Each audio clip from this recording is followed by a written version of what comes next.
Alright guys, let's go ahead and get started for today. So what I want to talk about right sort of off the bat is Dungeon Master Delegation. And let me know if it sounds okay. Hopefully it is. I fiddled with the settings a little bit, so I want to make sure everything's still kind of hunky-dory. So just let me know if something's out of whack. So yeah, I want to talk about Dungeon Master Delegation, or essentially putting your players to work for you, especially during the sessions that you run. So let me see if I paint a small picture for you, see if you guys can feel some shared experience with that. So it takes a lot of time and energy to be a dungeon master. It's not just sort of like the prep between sessions, but all the plate spinning we often do in each session. And for a player, a session is usually pretty relaxing. You don't have to do too much. We all enjoy doing it. It's fun. It's why we show up to play with our friends and roll some dice and do some cool things as characters and solve an adventure, get some loot, etc., etc. Maybe play out some sort of long form narrative or interpersonal narrative or intrapersonal if we want to make it about ourselves. And dealing with all that. But that doesn't take a lot of work per session, really. There's not too much as a player that you need to be that's really splitting your focus among a lot of other things. And that's really juxtaposed to somebody like the Dungeon Master who's sitting behind the screen, and I think we all know that we have a ton of things that are kind of going on. Like, we're taking care of our monsters, we got our traps, our hazards, our obstacles. We're trying to make sure that we're interpreting what our players say correctly when they're throwing wild ideas at us, and listening to them and trying to make sure that they have a good, fun time, that they're challenged, that they're getting what they want sort of out of the game. And I certainly have fun running games. I'm not saying that I hate running games. I enjoy running games a lot, just as much as I pretty much like playing as a player. And I'm sort of 50-50. Maybe I like playing as a player a little bit more just because, I don't know, I feel really sort of entrenched in that personal narrative. But I also really enjoy sort of building out the world and doing all the world building. I enjoy this sort of extra piece, that DLC content you get for D&D, which is essentially in between sessions where I get to prep adventures and build out the world and check with NPCs and make surprises for my friends and do all that fun stuff, which is not something you get to do a lot of when you're only the player. So there is a lot of cool stuff to it, and I really love it. But I do have to say that being a DM is probably more work, especially at the table, than it is relaxing, or at least maybe it is for me. Let me know if that's sort of your experience with it. And as I was thinking about it, it's like, let's just take a sort of a quick inventory of some of the things the DMs have to sort of keep track of during a session. We're talking initiative, battle maps, dungeon maps, keeping track of things like concentration checks, items, magic items, both that we're trying to have in the dungeons and that we're trying to give out to players, and making sure that we know that there are opportunities for them to use those items that are going to be important, or that they just have those items to begin with. I don't know how many times, but I think this is a very common Dungeon Master, Game Master thing that happens, where we have an item, we give it to our players, forget about it for X number of sessions, and then we throw out a threat, and they happen to have that one perfect item that just completely neutralizes a threat or some sort of obstacle, and we're like, oh right, yeah, no, I totally did give that to you and I did not remember that. And I was expecting that to take maybe like 20 minutes for you guys to sort of figure out how to get around, and you've sort of knocked it out of the park like that. So now I'm kind of on my back foot trying to figure out what I'm going to do to fill some of the time for the session, or if I'm going to have to end up cutting it short. So those sorts of things. Other things, conditions, ongoing effects, concentration checks. Did I say concentration checks already? Maybe. Timekeeping, both in-game and for the session length, and what's kind of going on in the campaign lore, miniatures, terrain, session notes, If you do any sort of atmosphere like music, lights, sound effects, handouts, all that sort of tactile stuff, any of that, you're usually the person, when you're the dungeon master, you're organizing the play, making sure that people can come when next time that we're going to play is, and what time, and for how long, and where we're going to play, doing all that stuff. So this list sort of continues on, like more and more and more, and so much of that burden rests, sort of squarely on our shoulders as a dungeon master.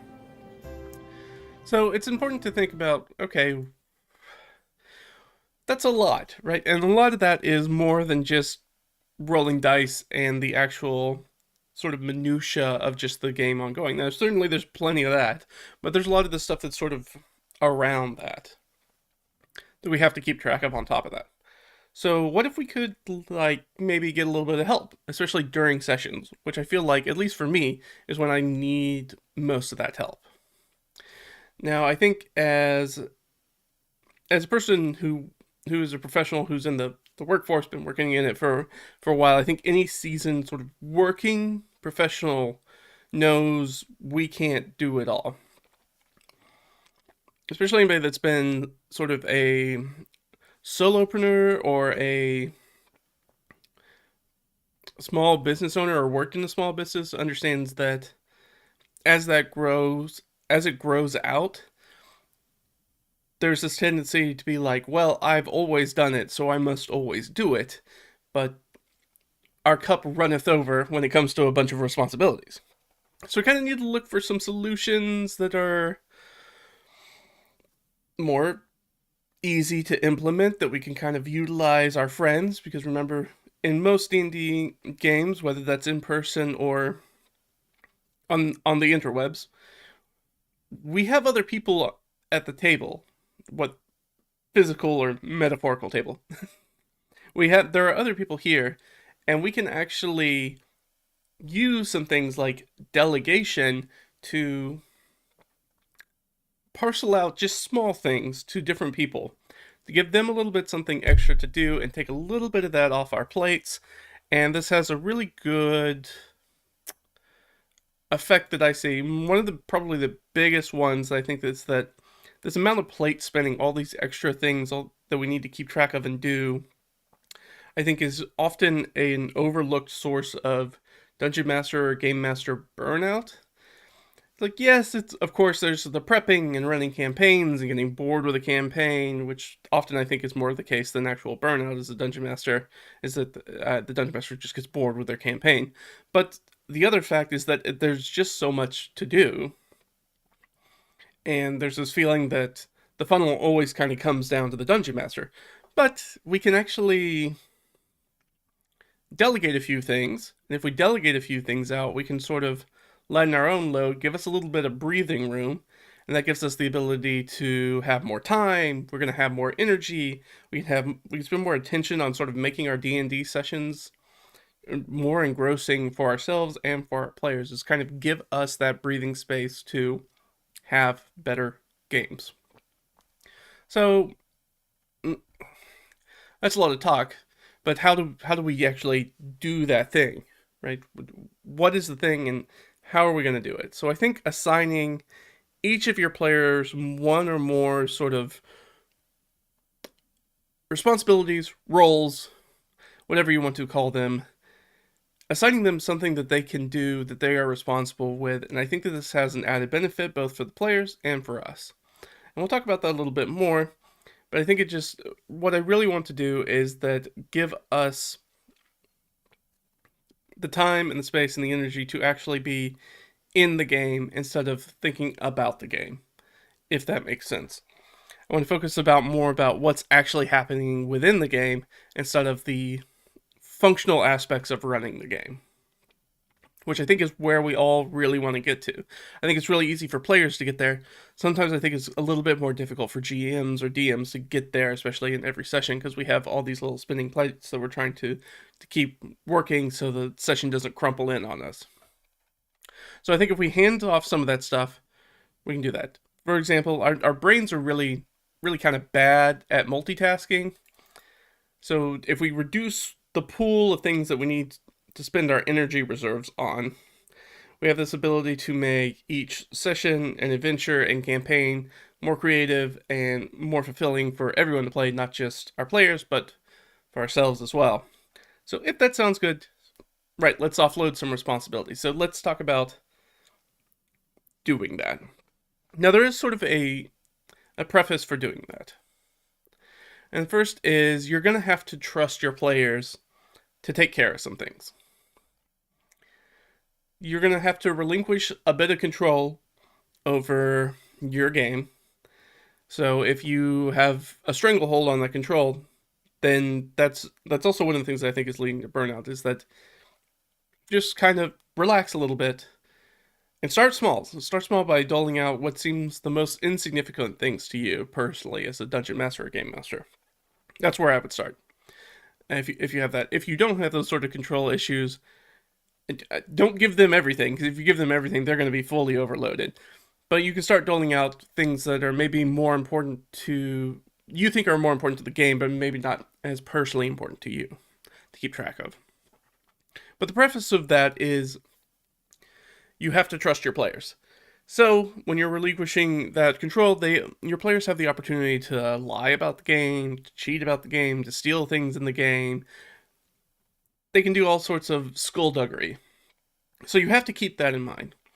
So for me, the follow-up question is, if you think that could be an issue, why are you playing a collaborative game with these people if you feel like you can't trust them? So what you might be thinking about is that maybe I don't have a group that I feel like I can do that with. Well, if you're playing with a group or running for a group that you can't really trust, it seems like you have sort of a different issue you might want to start to address. And you might start to try to get to the bottom of why I can't trust them. And once you get there, maybe we can make some assumptions about that. Because we're assuming, sort of from this standpoint, that you have a table full of friends who all want to have a good time together. So if that's the case, great. These are going to work for you. If that's not the case, that's going to be kind of difficult.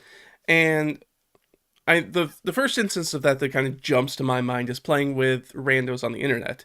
And that's where I feel like the most experienced firsthand and heard secondhand or thirdhand accounts of horror stories, especially when it comes to TTRPG groups, is that people playing with randos online. And I get the idea is that because the people who are playing with a bunch of randos online, and that's their main form of playing something like D&D, is that because anyone who knows them won't play with them. And that's not just because they don't have people around them who don't want to play D&D, which they may or may not, but it's because they're the dreaded that guy. And so if you have that guy, and then if you're playing with a bunch of randos online, you may be playing with an entire group of those guys. Probably don't want to trust them. And you know what? I don't know their character. You've played with them. You decide whether you want to trust them or not. I don't think I would. Right off bat, I would have to learn a little bit more about them before I would feel comfortable sort of delegating out things like that, knowing that they're not going to lie, cheat, and steal their way through the game and kind of lessen the experience for everybody else around the table. That's mine. So yeah, we're going to jump in. We're going to kind of talk about some different roles that you can kind of dole out to your different players. And so you can lighten your sort of load as DM, especially when you're at the table. So you can have a little bit more of that improv. You can have a little bit more time and energy to think about the specifics of what's happening inside the game instead of just the base framework of facilitating the game. So let's go ahead and get into those. Oh, hey, how you doing? Nice to see you. Jump in. All right, so number one, I made a list, but I didn't put them in any sort of specific order. So it's an unordered list. There's no priority to any of those. So you choose whichever ones feel like the easiest for you to let go of or the easiest for your players to sort of implement as we're playing. So the first role you can kind of deal out that's really easy is the mapper. Have one of your players at the table. Usually, it's been my experience that usually when you're playing at at a table, at least in person. Somebody around that table, it's clear who has probably the better art skills. That might be the person you want to assign as mapper. That's the person who sort of draws the battle maps, and if you want to play that play style, maps the dungeons, which can be another fun thing to add to your game if you're not doing a type of game already where the players are not on the hook for remembering how to get in and out of the dungeon and where things are. It's a nice little thing to add there. And a lot of these roles, I think we'll see. Hopefully, you'll see. I'm very aware of them, I feel like, but hopefully, I will communicate to you. Is that these roles help keep players engaged in the game when it's not their turn, when they don't have something to do. So if there's somebody else who's doing a scene or whatever, you have the mapper who's looking back over the dungeon map as they're scrolling it out. Like, okay, we went up here, and there was a crossroads, and went left, and there, and it circles back. Okay, I wonder where the right place goes. So we still need to investigate that. So they're doing that, and they're maybe talking with other players at the table about, okay, where do we want to maybe go next? And so they can do that when another, the rogue's off checking for traps and unlocking a treasure chest or whatever they're doing. One of those one-on-one or one-on-two interactions where the rest of the table's not really doing anything except sitting around. So that's really good. I think this is really good. I know I felt this in multiple games throughout my life, especially in person when you have a flip map or a Chessex battle map or something like that, and the team has to get up and like draw out the room. And now, if you've ever sat at a full table, you know that there's not really any space for that person to stand to do that if they can't reach it from where they're at. And if you're the dungeon master, usually you're kind of at the head of the table, right? You're at the head of the table, and so you're and you need to draw the map. The map's probably beyond arm's reach. So you have to get up and go walk around to sort of the side of the table where other people are sitting and trying to get in their way and trying to reach over their stuff and do that. Well, if you have that sort of mapper person, and an easy way to do that is to, if you're running out of a book or anything like that, you can just take a picture of the actual map itself and send it via text or make a copy of it, whatever. So that way you don't show them all the secret information or any of the stat blocks that are for the map, and you can just kind of give them the map and be like, hey, can you draw this out real quick? And then, you don't have to rely on your own maybe questionable art skills. You can rely on whoever's the best artist at the table to draw it out for you. And you can instead spend your time getting ready for whatever's actually in that room, whether that's an encounter or reading over the traps or the hazards, or, if they have a dialogue with some NPC, you can look over those notes, make sure that you're hitting all the things that you need to hit. If there's any timed elements or whatever, the 1,000 other things that are going on, that could be going on in this room, you can focus on those as the dungeon master or game master, and you can let your friend over here just be the person who draws the map. That's all they need to do. So that's sort of the first one, is sort of the mapper, and that's an easy one to sort of dole out. Hey, how are you doing? Nice to see you. So we've got that. The second one is probably the most common. It's that kind of jumps to mind, and that is the initiative monkey. There's no reason as dungeon master we really need to be tracking initiative. That's something everybody generally, most games, I'll say most games, because each dungeon master or game master is different. Some like to keep the initiative order really secretive, but if you're not playing an old school D&D style game where you're re-rolling initiative every round, people are going to know where they are in initiative. So it's easier to just give it to somebody else to track. And usually when I do that, I don't tell them what the monsters are. I usually like, oh, well, bad stuff goes on 11, and bad stuff 2 goes on 9.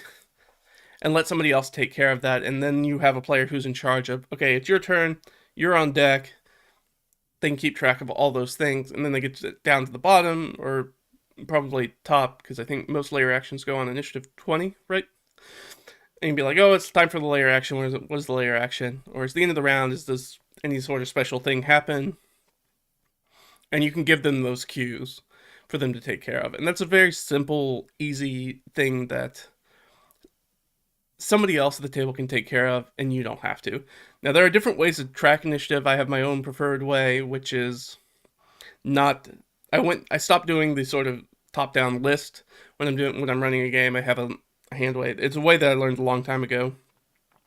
which is that basically you know what from your perspective at the table where everybody is, where all the players are, and you just assign their numbers to their slots. So you just kind of it's a very visual thing. You're just like, okay, this number goes here, here, here, here, here, rather than trying to get everything then order them back into a list. It just saves time, and you still have the 6, 7 numbers right next to each other, and you, assuming you can count down, which I think most of us can, as Dungeon Master, I assume we can do that a little bit of arithmetic.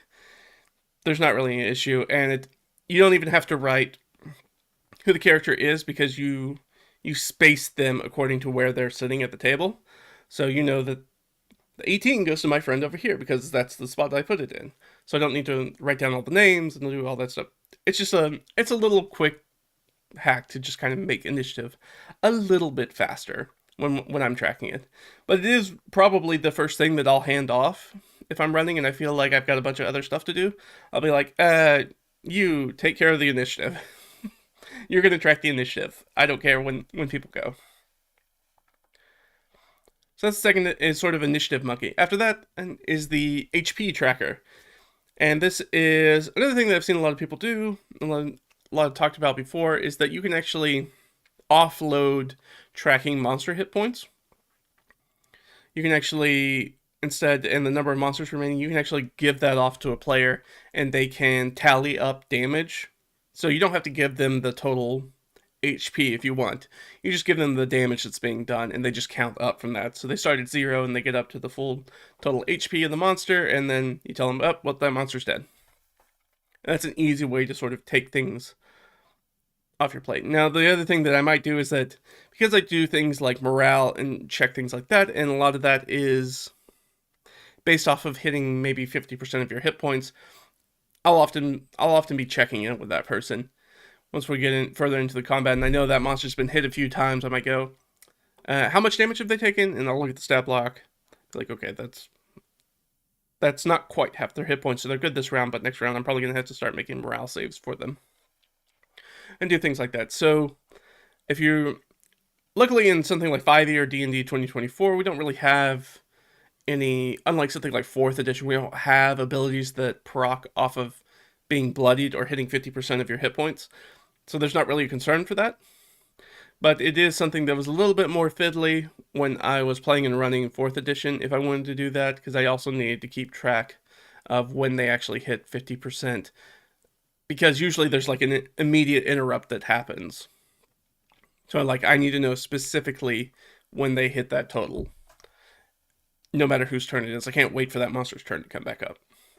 But not a problem not an issue in most TTRPGs.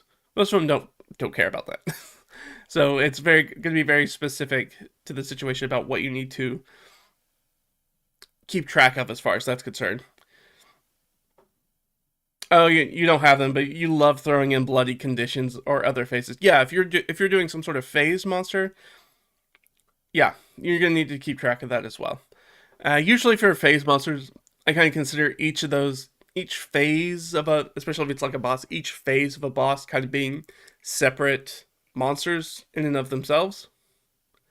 So I would probably rewrite the hit point totals on my own stat block and be like, all right, this monster has 123 hit points. And then in its second phase, it has this many hit points. And in this phase, it has this many hit points. Just so I know off the top of my head.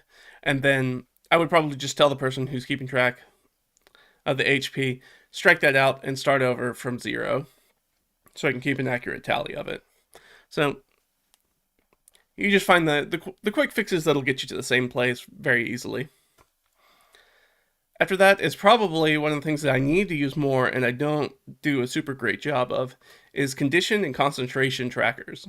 You need somebody who keeps track of the active conditions that are going on for PCs and monsters, any sort of ongoing effects that are on the battlefield, and helps both me and the players keep track of things like concentration checks and make sure that we're doing them. Because I know I am not great at it.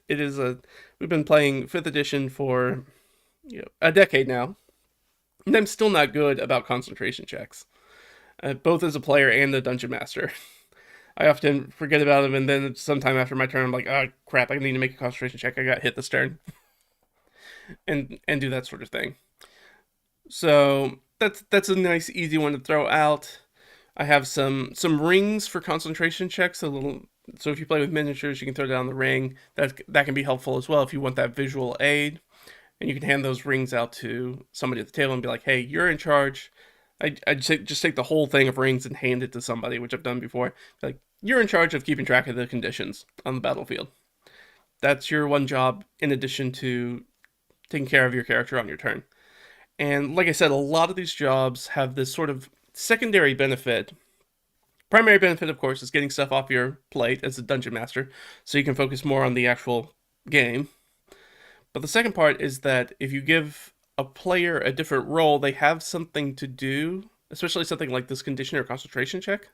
They have something they can actually do in between their turns. So they're not just sitting around waiting to use for the opportunity to maybe use a reaction. Now they're like, I need to actually pay attention to everybody's turn because I need to know if they cast a concentration spell, if they lose their concentration. Oh, the monster now has I don't know, Hunter's Mark on it. Now this one has Fairy Fire on it. This one there's a spiritual weapon. I need to put a spiritual weapon out on the board. Those sorts of things. Just kind of give them one person who's in charge of that, and they have to kind of stay a little bit more locked in. So if you have players that also have some engagement problems where they struggle to kind of stay in tune, especially, which is very easy to do, especially during battle, where sometimes it can be 10 minutes or more in between sort of turns as a player, giving them something, a reason that they need to pay attention to, that they're actually doing in between their turns, can actually be really, really helpful as far as the engagement side. So in addition to conditions and concentration check, keepers or trackers or whatever you want to call them, is a timekeeper. A timekeeper has the ability to track in-game rounds for spells that are round-based or abilities that are round-based. The person who keeps track of minutes, hours, days. I would probably even give them weather if you want to track weather for the game. This is the person who sort of keeps track of things inside of the game world and keeps that kind of going. So they both keeping track of stuff that's happening in the game, and also the timekeeper is the person that I would trust to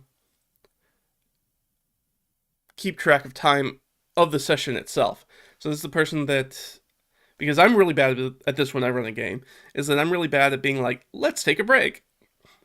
Which is not great when you're running, 4, 6, 7, 8 hours. And being like, I always just kind of want to keep going. That's sort of my MO, is that I just kind of like get in the zone and I just kind of want to go. So it's really helpful to have somebody be like, actually, can we take like a 15-minute bio break? It's been like 3 hours. And everybody needs drinks and chips and to use the bathroom and check emails and text or whatever. So it's helpful to know. And I also like it because one of the things that I also might task this person with is letting me know when we're approaching the end of the session.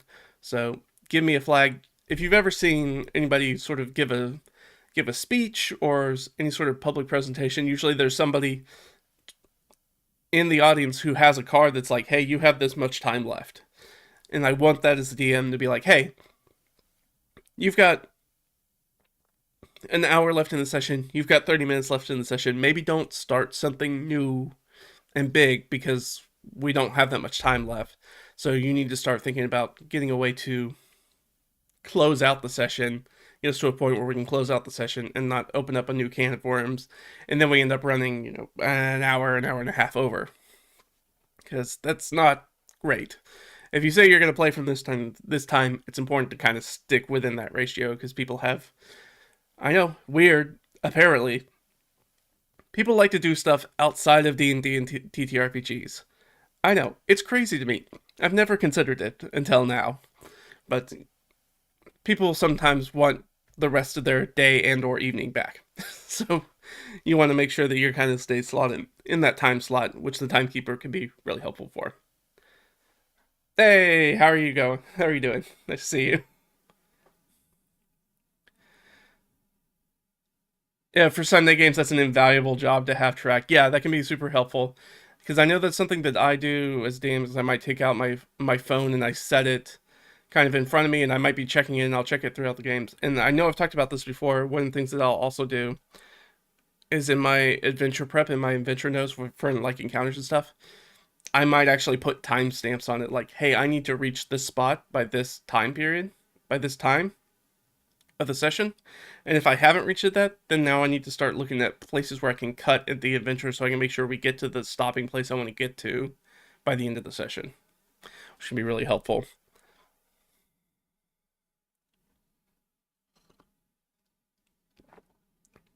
But yeah, it's very helpful. I don't know the number of games I played in where I was going to expect to be done by usually evening games, right? So I might expect to be done by 9, 10, 11, and before I know it, we in the session, I look up at my phone and it's like it's 1:30 in the morning and I'm like, "Ugh, now I'm going to drive 45 minutes. It's such a pain in the butt." And I got to get up early tomorrow. No. I'm going to lose a lot of sleep. I'm going to be super tired. But it goes like that unless we put something sort of in place to make sure that doesn't happen. Which, is if you're the dungeon master, you might not consider those things, which is reasonable. You don't know everybody's life. You're not expected to take care of everybody's schedule, but it's a helpful thing. So, the next one. So we had somebody who's tracking time. Now we need, and this is probably the one that comes up probably the most often because I feel like parties naturally gravitate to this anyways. But having a quartermaster or treasurer, having that one person at the table who keeps track of all the consumables, all the treasure you pick up, the roster of hirelings, anything that's a sort of a group resource, that you have one person in the group that just kind of tracks that. That's a lot easier, both, and I feel like most D&D tables kind of gravitate towards having somebody in charge of doing that anyways, just for simplicity's sake. But it does save a lot of time at the table. I have played with some groups in some games that are like, well, the moment that we get loot, we try to divide it up. And so every time you come across something, some sort of treasure in a dungeon or an adventure or whatever it is, there then becomes a 10-minute discussion, 5 to 10 minute discussion about, okay, can we split this up evenly between people? If we can't, if we picked up like an item, we determine who that item goes to right now. If we can't determine who that is or who's going to hold on to it right now, rather than just being like, there's one person, they are the quartermaster and treasurer, they hold all the stuff, and when we get done with the adventure and we get back to town or whatever our safe haven is that we're using as sort of our D&D equivalent of a save point, I guess, our analog save point for our games, and have that spot where, like, okay, we're doling out the treasure. Here's this. Who wanted this? Does anybody need the extra healing potion? Who wants to hold that? Who wants the scroll of spider climb and all that sort of stuff, rather than stopping the game every time you come across treasure to dole out treasure, which can really slow a game down. But like I said, this is one that's pretty innate. I've been certainly in more groups that use a quartermaster and treasurer than groups that have not, but it does sometimes happen. Sometimes there are groups, especially if you're playing. I'd say if you're playing more of a West Marches style of game, or the game's more open, or you're playing something like a organized play event, where these are characters that are coming together and they may only see these characters. These characters may only ever be in the same party once. That's usually when I see characters that are like, okay, we're gonna split up the loot right now, and they'll do that. So we have the quartermaster and treasurer. We have somebody who keeps track of time. We have somebody who keeps track of goods and people. Now, and the last one is somebody who keeps track of the lore. So a lore keeper, or sorry, a lore keeper is on here. Let's just do lore keeper because I skipped over one. The lore keeper. This is the person who is kind of creates the glossary for the campaign. So somebody who just tracks the NPCs, the MacGuffin items, the locations, our sort of missions and hooks. The person who collects and holds on to all the player handouts, anything that we get like that. So they're not necessarily taking notes. That's actually the session secretary's job. If you want to give that to somebody, I feel like some groups have somebody who is dedicated to taking notes of the session. Some groups are just like, well, everybody just takes their own notes. But I think it's really useful to have somebody who's like a lore keeper, who's like, all I do is basically create a glossary for the campaign. So anytime that people are looking back at their notes and being like, okay, who was Reshlin again? And lore keeper could be like, okay, Reshlin. Reshlin is this NPC. We found them we talked to them last in this town, and they're attached to this adventure last time we talked to them, and they have this stuff going on. And that's all they need to keep track of. I don't need like the full, like, we found them, look through, we talked to them in session 23, we talked to them about their family, and we got this item from them. No, I just need to know sort of the bullet points when I feel like we always run across that in a campaign where you have a name or a place or a thing, and you're like, I just can't remember what that was attached to. So we just need somebody that helps with sort of that tendon that attaches all these disparate nouns in our campaigns together, which can be really helpful to have somebody like a lore keeper to do. And it's also helpful for me as a dungeon master because I am not immune to forgetting things about my own games. Being like, Reshlin, I have no clue who Reshlin was. Or where we met him. I want to say this town? Does that sound familiar to people? And you don't really want to do that most of the time. If you can help it as a dungeon master, to be like, I don't remember what's happening in my own game. So having somebody like a lore keeper and be like, hey, can you read the entry of Reshlin to everybody at the table? And be like, okay, Reshlin was this guy. Okay, cool. Now I remember. Just having somebody who can help with those little bits. And you can do that however you want. Maybe they take notes. Maybe it's Google Sheets. Maybe they make a Notion or some sort of wiki for it. If you have something that's paid for one of the things like World Anvil or Obsidian Portal was another one. Any one of those things that are basically like a wiki for your entire campaign world.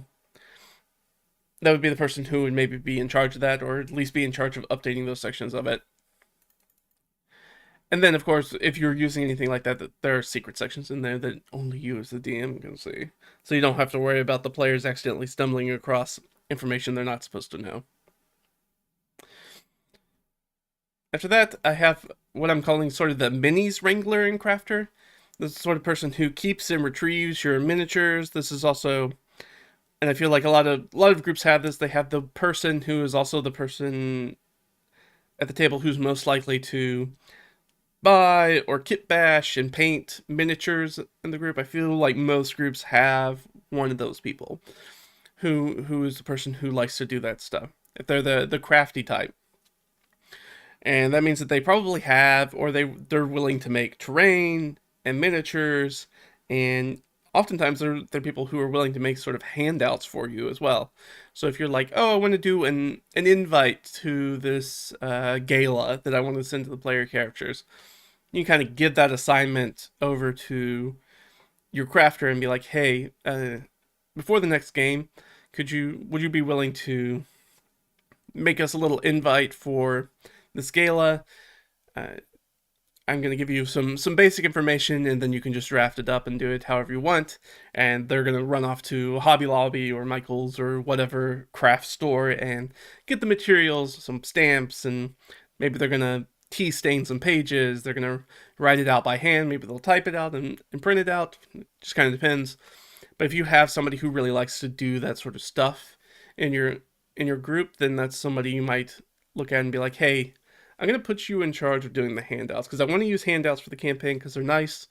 They kind of help with the immersion. People like them. And then once we're done with it, we can hand it off to the lore keeper, and the lore keeper can keep it. And then we'll have access to it whenever we need to know something about that.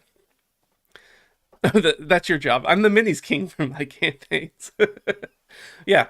So, right, anybody who's the minis wrangler and crafters, sometimes they have, often I find that they usually have some sort of interest, some outside of D&D or TTRPG, like something that's very close by, like a Warhammer 40k person, somebody who enjoys probably miniature skirmish games, so they might already have terrain set up for things. They already have miniatures painted for it. They probably got the full setup, and they feel comfortable doing things like kit bashing and such. And they might have 3D printers, etc. But they have all that stuff, and it's great to give them something that they feel like they can be like, hey, this is something cool that you can do for the campaign that's outside of the time, and give them some what is essentially D&D homework. Be like, hey, by next session, could you have a miniature made up for this person, or start working for maybe, we know that we're doing this adventure with this dragon. We don't know when we're going to fight the dragon. It's definitely not going to be next session, but do you think that you could work on putting together the miniature for it? Or we're going to go, I'm going to need some like crumbling columns and stuff like that. Can you bring some of that stuff for the next session? And doing that sort of things. Now, everybody's busy, so you have to be careful with those requests. You can't request a whole bunch of stuff and be like, and I need it next week, or you're out of the game. You're out of the group. We're not going to do that. So you have to be, as much forethought as you can give them, as much warning is always best. But you also don't want them to end up spoiling the game for themselves. So you're going to have to find the crease that you need to be in for that. That's going to feel right for you, for your group, basically. For you and your group. And after that, I put down the dungeon jockey. This is the person who's the DJ. They're in control of the music. They're the person who sets the lights if you want to control lights in your game. They do sound effects if you're using some sort of sound effects board. They're also the person who's in charge of the smells if you're the sort of group that uses incense or candles to kind of help set the scenes and things like that. You have somebody who's basically the person who's in charge of creating the atmosphere for the group. So I feel like this is becoming more and more of a thing. I feel like earlier in my D&D playing experience, that really wasn't a thing. But especially now, as more and more digital tools and the internet has become a more pervasive part of everybody's game, is now seeing that, oh, there's a reason that we have the ability to, there's no reason to not really have background music kind of going on. If we have the ability to play in a place that has a dimmer, or maybe we have like some little RGB light that we can kind of set out that maybe casts a different hue over things. Having the ability to pull in one of the many sound effects boards that are out there in the world, digital sound effects boards, to pull in like the crackle of a campfire, to do things like that, and bring in candles that, some pine smelling candles or things like that for wilderness exploration. All sorts of fun stuff that can kind of sort of just create a better, what I should say is sort of elevate the mood of your D&D game, make it a little bit more immersive, keep people a little bit more locked in on what's going on at the table. It's really nice. After that, I have the XP tracker. This is a person, instead of me keeping track of things like level ups as a dungeon master, that's one of the things that I often want to shovel off to somebody else. You take care of this. I don't really care that much when you guys level up, as long as you are what feels like adequate power for the type of adventuring that you're doing. So if you are playing an XP based game, this is the person who keeps track of the XP and tells everybody when it's time to level up. Helps the sort of person who helps the dungeon master know when to level up, especially if you're not using straight XP to track. This is the sort of person that I rely, especially because I don't use straight XP tracking almost ever, to be like, I don't remember how many sessions it's been since we leveled up. So having somebody who tracks that, trying to be like, hey, when was the last time we leveled up? How many sessions has it been since we leveled up? And they'll be like, oh, well, we missed some dates, and it's only been like 3 sessions. I'll be like, okay, it's only been 3 sessions. All right, we can probably squeeze out a few more before we level up. Or I turn to them and ask them, and they're like, it's been like 7 sessions. I'm just like, okay, well, all right, maybe we should think about leveling up the next opportunity. Then that kind of makes sense. Somebody who's going to help me keep track of that that part of the game, which is really helpful, especially for me, because it's not a part of the game that I think about a whole lot, is the XP and the win to level up. So I think it's helpful to have somebody who just tracks that. And they can take care of it. I don't have to think about it. And it makes my life easier. It could make your life easier. Maybe you want to keep that under wraps. It's kind of up to you. But that's definitely one of the things that I would shuffle off because I don't want to keep track of what session did we level up? How long ago was that? How many sessions did we play since then? Okay, and well, the boss that I want coming up for them is kind of this CR. I need them to still fall within that level range, etc., etc. So having somebody who just keeps track of part of that is extremely helpful for me. And then one of the things that almost always falls on the DM, but is definitely one of the things that could fall on really anybody in the group, is have somebody who's in charge of scheduling play, the play scheduler. This is the person who keeps track of when and where games will be played, and who's going to show up to those games. I don't always need to do it as a DM. It's a as a person who doesn't, when I'm running, I don't usually run out of my home, so it's really difficult to be the person who is in charge of scheduling play when I don't have control over any of the elements of when and where we play, except my own attendance, really. So usually, if I'm looking for somebody to take over a duty like this in the group, it's usually whoever's place we play at most often. I feel like most D&D games generally play, or most groups kind of play at one or two spots. And so if you have one of those people, generally one of those spots is at least a player's or dungeon master's home. And having that person be like, okay, you're in charge of the play scheduling, because most often it's going to come down to, is your home going to be available?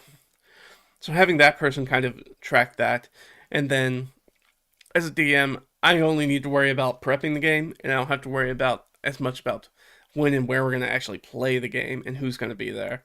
Letting somebody else be in charge of, be the person who has to run around and poke the other people in our group to be like, hey, are we playing this week? Where are we playing now? What time are we playing?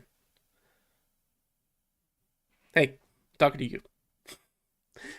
To do that. So instead I can focus on doing the prep work for the game and start trying to think about, is anybody actually going to show up to the game? Let somebody else deal with that. And then, even if I prep the game, if I finish prepping and then I jump in, the group text or Discord or however it is that you track your play, I can jump in there and be like, oh, I guess we're not playing this week. Well, that's fine. I've already prepped for the next time we play. If that's next week or whatever.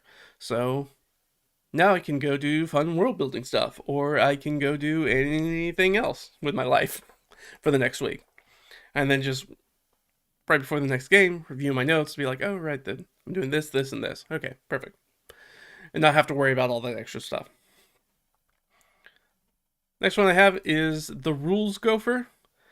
I like this because it's an opportunity to take something that a lot of Dungeon Masters, Game Masters hate, which is a rules lawyer at the table, and turn them sort of into your ally, and have them as sort of a resource for your game, rather than sort of I don't want to say antagonist, uh, more of a lancer, I guess, to your game. That's more of a narrative device, but as a lancer to your leadership, and have someone who's dedicated to looking up rules and interpretations so you're not pausing gameplay. And a great thing that a rules-minded person can do when it's not their turn is be like, hey, this person wants to do this, and you're like, I'm not sure if that spell does exactly what you're trying to do with it. So I'm going to make a call, and while I'm making the call, you, person over here, who I know knows the rules really well, will you go and find a actual written source for this interaction to see if anybody's had to deal with this before and what maybe the official ruling is. So I can send them off to do that. They can come back and be like, okay, well, apparently they want people be ruled this way. We'll keep that in mind and we'll do that for next time. Or it might be like, I don't really like that ruling. I want to keep it the way that I did it.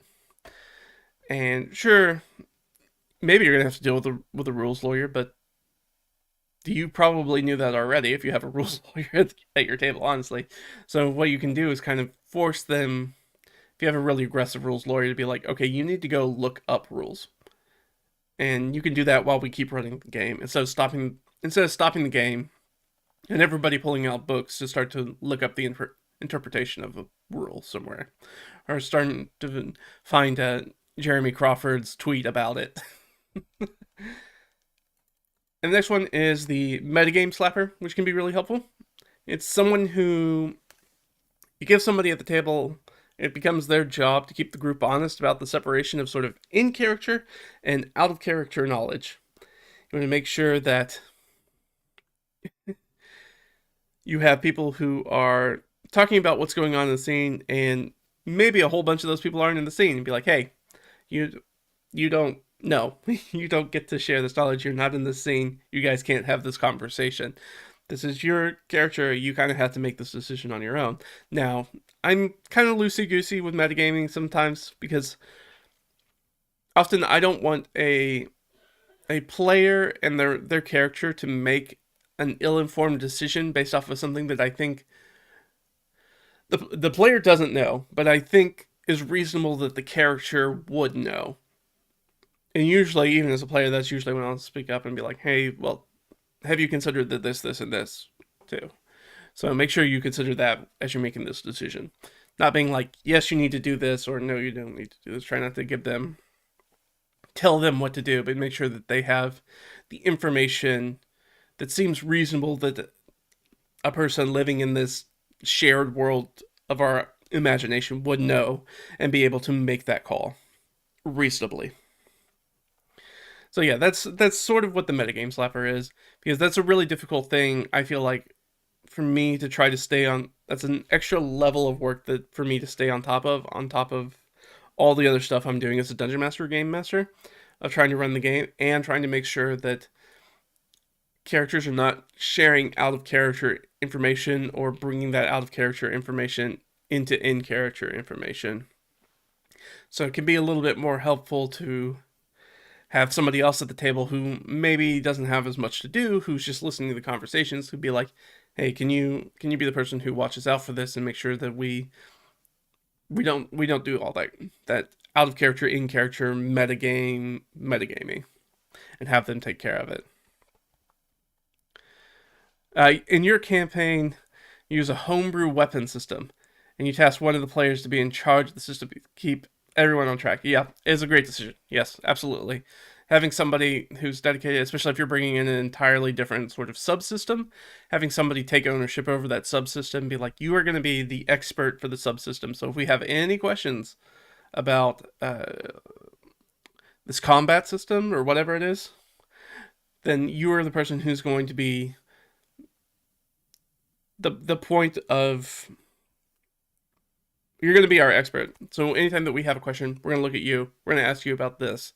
And we're going to wait for you to, if you know it, just give us the answer. If not, you're going to look it up and verify it for us. And me as the DM, I'm going to be like, well, I'm going to go maybe with your interpretation or whatever I think the interpretation should be. And then you'll come back in, 30 seconds and tell me whether I'm right or wrong. And we'll move on from there at that point. So yeah, perfect use of that. The other one that I have down here is the food and drinks gopher.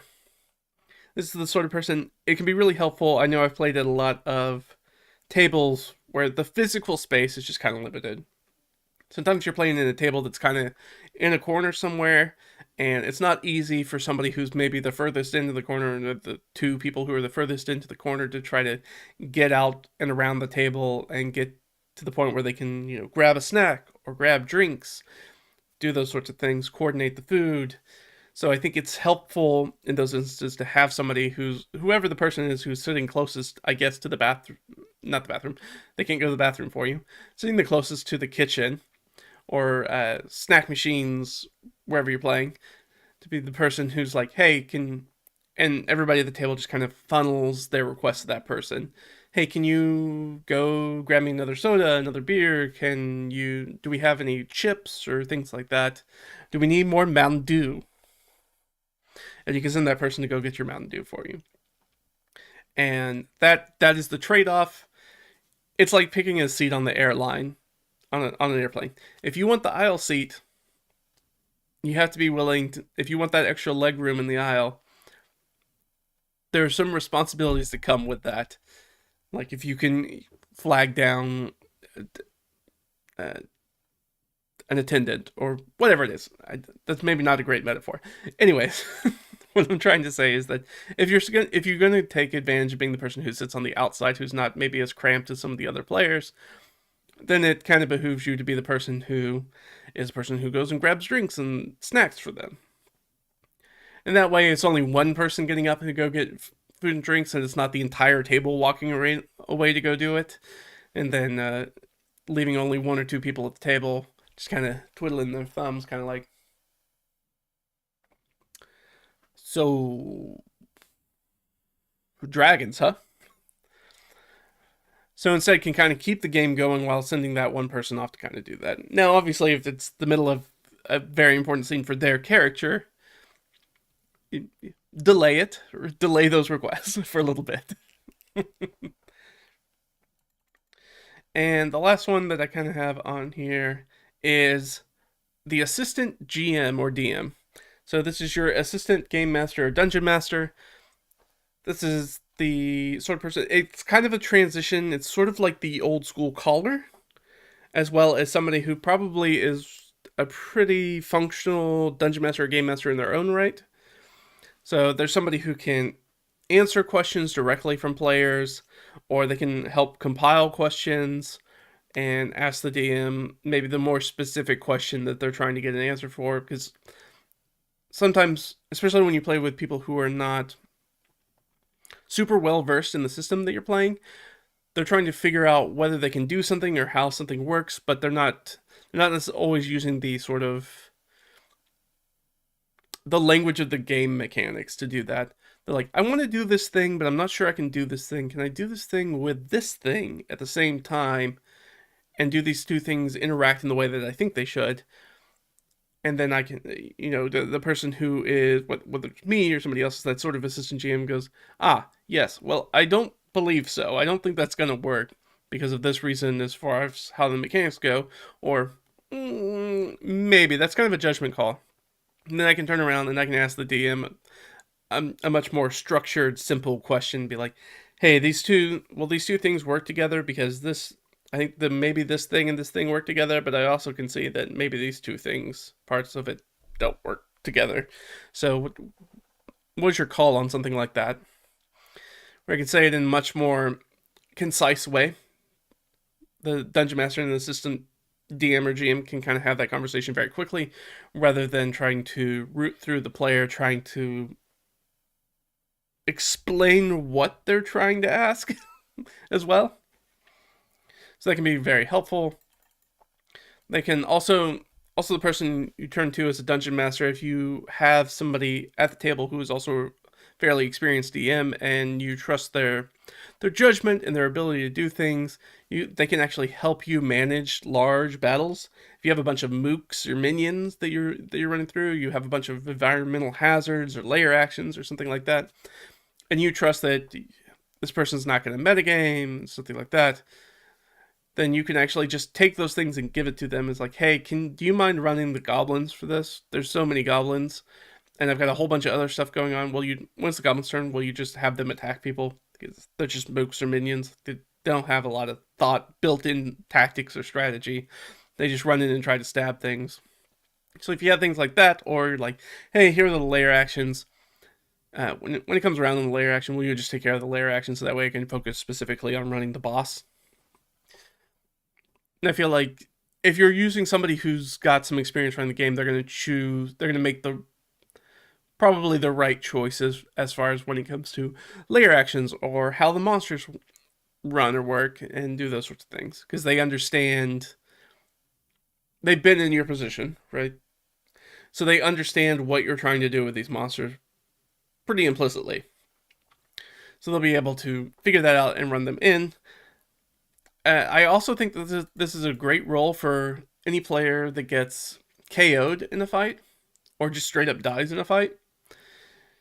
If they're a character that gets KO'd, either they straight die or they get KO'd and they don't get revived by their next turn. They're like, hey, here are the zombies. You can run the zombies and kill your friends real quick. And now you have something to do for the next 15, 20 minutes that we're still playing out the battle. So it's not just, hey, it's your turn. I roll a d20. I got a 10. Great. Make a check on a past death save. And I'll wait another 10 minutes till it's my turn again. So instead, you can give them something to do, track during that combat, in a way that they can continue to play, even if they can't play their character. Which I felt like the players I've done that with appreciate that, the ability to still feel like they're part of it. And then, if sometimes you have somebody in the group who's not healing them, they can take their swift revenge on it with the mooks and minions that they run and attack their friends and try to kill them.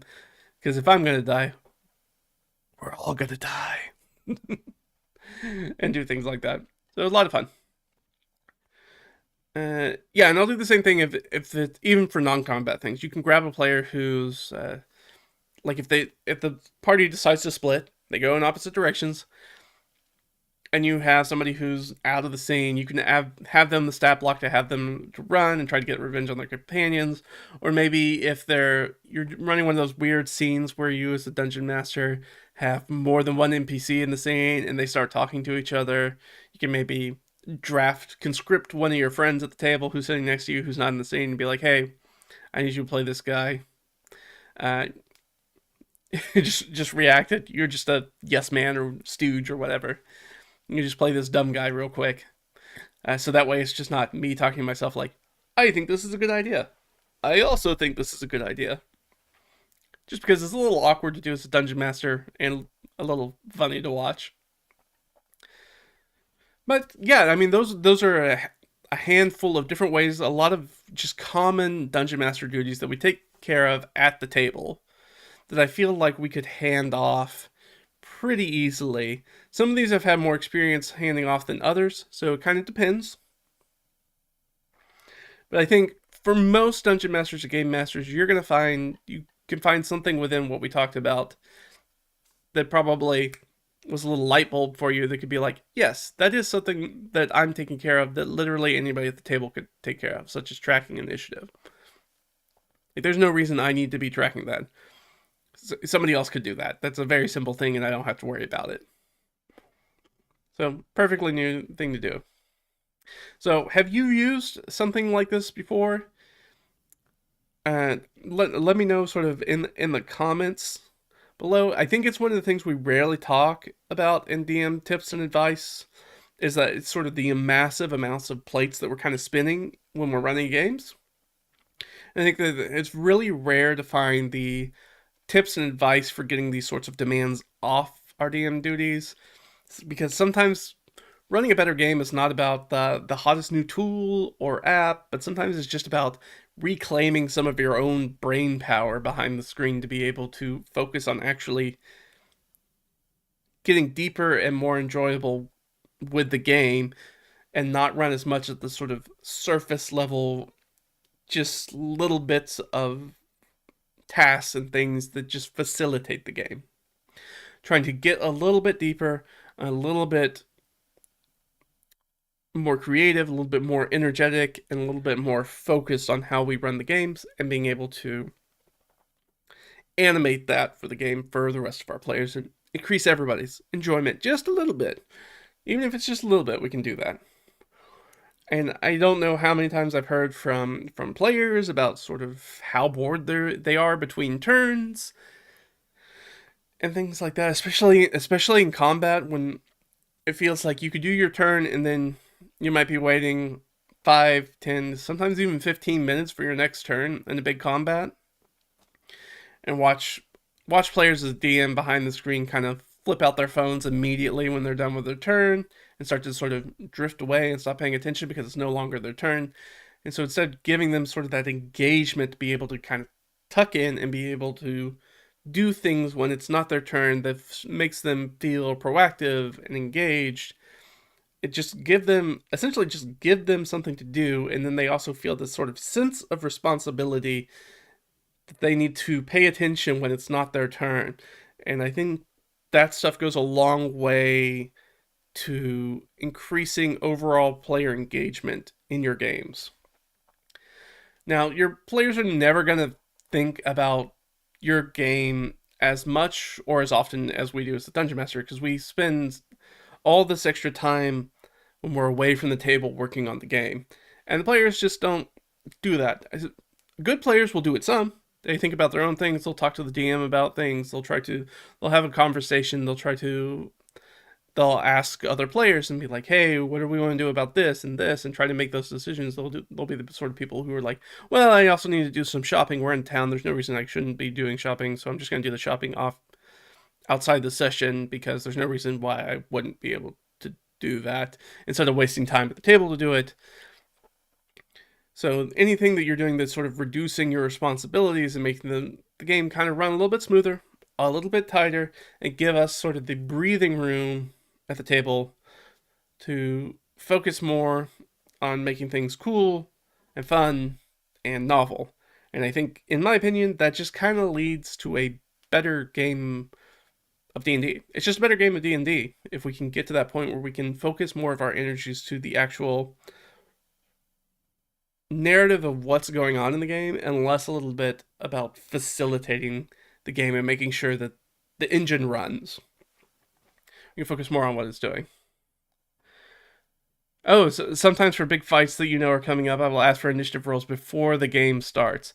So I have one less thing to do during the session. Yeah, that's another good one.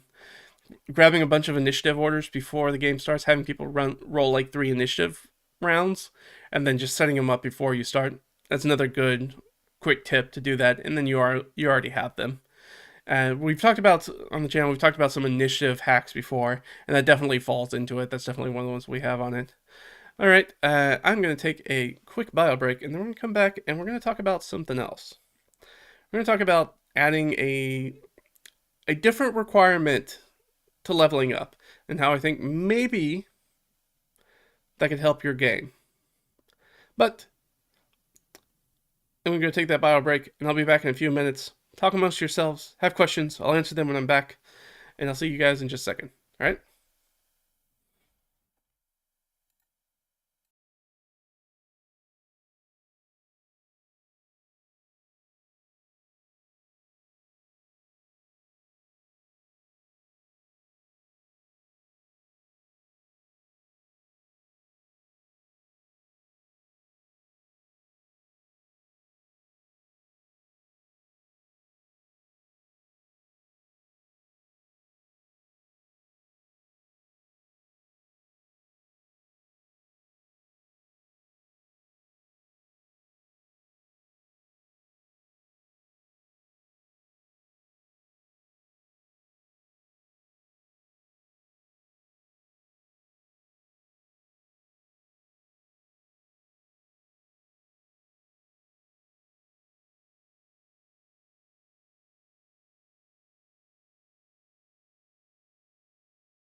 All right, let's hop back in. Thanks for hanging out. We're gonna keep going. So our next topic we're going to kind of talk about.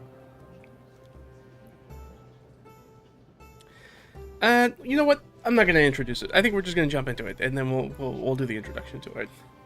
So let me ask you: do you track time in your campaigns?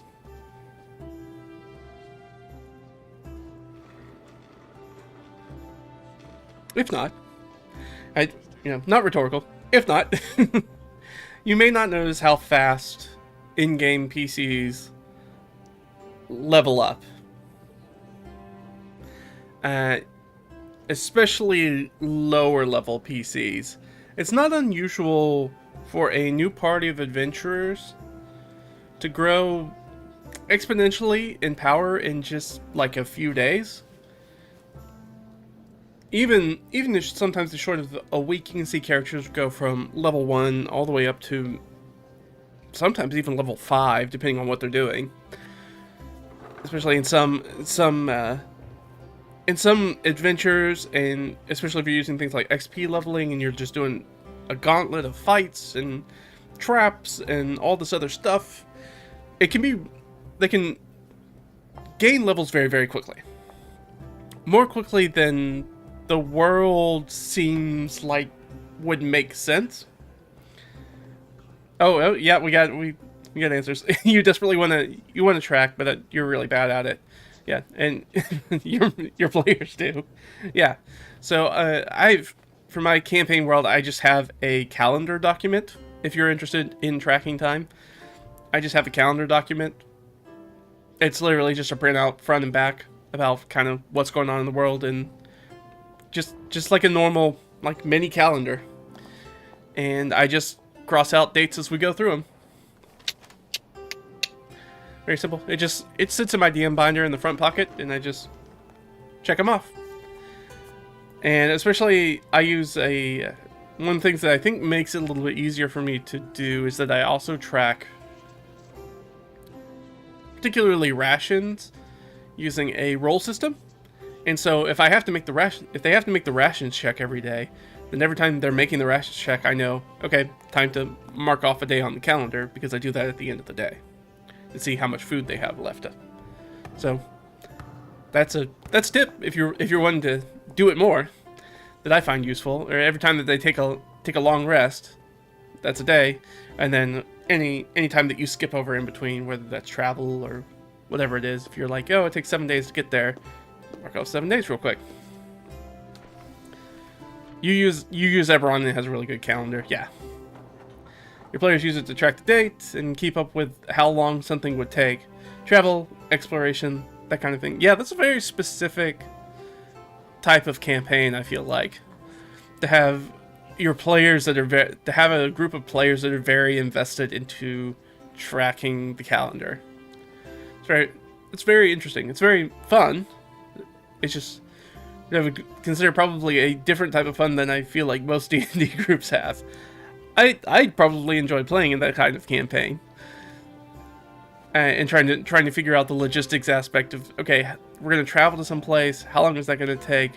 Especially if you're playing in a campaign that's got a bunch of spinning plates, and trying to figure out, all right, we need to take care of these 3 things. Which of these things is the most pressing deadline? Do we have enough time to get to that place and do that thing, and then get to the next place and do that thing? Or if we try to do that, are we going to miss one of those things? And if we miss one of those things, which one are we more okay with failing at? And having that sort of stuff. But yeah, that's a very, very interesting way. And bringing in that sort of time crunch into your game can really uplift a lot of it, especially give a lot of player agency about them making choices about where are we going to go, what are we going to do, because we can't do it all. So we have to choose some things to fail at. Oh, I nailed it. Nice. I have run a game of D&D before. Precisely one. No more than that. That's my limit. But getting back to it, so it's very easy if you're not paying attention to a campaign for especially low-level characters to really ramp up in power very, very quickly, which it's kind of hard to grok narratively in universe. Like, oh, there were a bunch of country bumpkins that came into town a few days ago, and they came back, and now they are, murder machines and control great magics that nobody else in this town has access to. What? They've been gone for like 4 days. What happened? So doing that. So, and I want you to consider this: that most published campaigns that take place over the course of like a few weeks, maybe even a few months. Like, even the published things are incredibly, let's say they're diet size. They are very small, encapsulated, and also include leveling up very quickly. So this isn't just a problem for us dungeon masters who are trying to do homebrew stuff. This is a ongoing sort of issue, specifically with D&D, though it works with pretty much any XP-based game, but especially D&D. Or I should say class-based game, because I feel like if you run something that's like World of Darkness, where you're using pools of XP to buy specific points, it's a little bit more nuanced in the power growth than something that's a class-based system, where a whole bunch of stuff happens every time you level up, instead of just like one little thing. That's neither here or there. But the idea is that the PCs kind of go from being nobodies to killing god-level monsters most of the time in such a small encapsulated time period that they could go from being absolutely nobodies to killing gods before people in the world even know who they are. And we're not talking about like people on a continent on the other side of the world. We're talking about like people in a city that's like 200 miles away, because they are growing in power faster than the spread of their news, than their reputation can spread. Because reputation has to be traveled by foot and hoof and sail, and that's the only way that the rumors of your party are going to spread. So it's very easy for your players to go from first level to maybe 6th or 7th level if they're doing a hardcore grind set of dungeons and adventures and doing that sort of stuff, not really having any downtime. And they could walk into the city, with their heads held high, thinking they're the cock of the walk, and people are like, I have no clue who you people are. And they're like, where do these random, extremely powerful individuals come from? And why have nobody ever heard about it, and we haven't heard about them or where they've come from or anything like that. And it's just really hard to grok. Or, maybe you have a different issue. Maybe you're like me and you want to use all those fun proficiencies and downtime rules, but D&D's designers give you basically no practical way to make it a part of your campaign, and they don't incorporate them in anything more than really lip service in their published campaigns. I guess the one exception to that would be something like Strixhaven, just because Strixhaven is built off of a school schedule, so it is the only one where it feels like downtime is really an integral part of the design of that adventure, campaign, whatever you want to call it. Or at least that setting, I guess Strixhaven's so weird, because it's kind of a setting, it's kind of an adventure module, it's got a lot going on. But that's really kind of the only one that kind of jumps to my mind, as far as where the tracking of time and the length of the campaign is extremely important. Because otherwise, they don't really give it. And I'm thinking about sort of even things like the DMG, whether you want to look at the 2014 one or the 2024 one, they don't give you a lot of examples they tell you what downtime is, but they don't tell you really how or why you should use it. And that can be really frustrating. And that's usually the sort of thing that allows you to kind of make the internal logic of the world work as far as power scaling. When you're like, oh, well, we went and adventured in this crypt, and we just kind of hung out for a bit.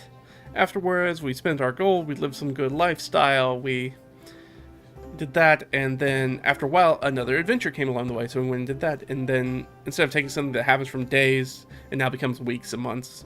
And assuming your campaign continues and it doesn't peter off, years. And then the power scaling starts to make a lot more sense.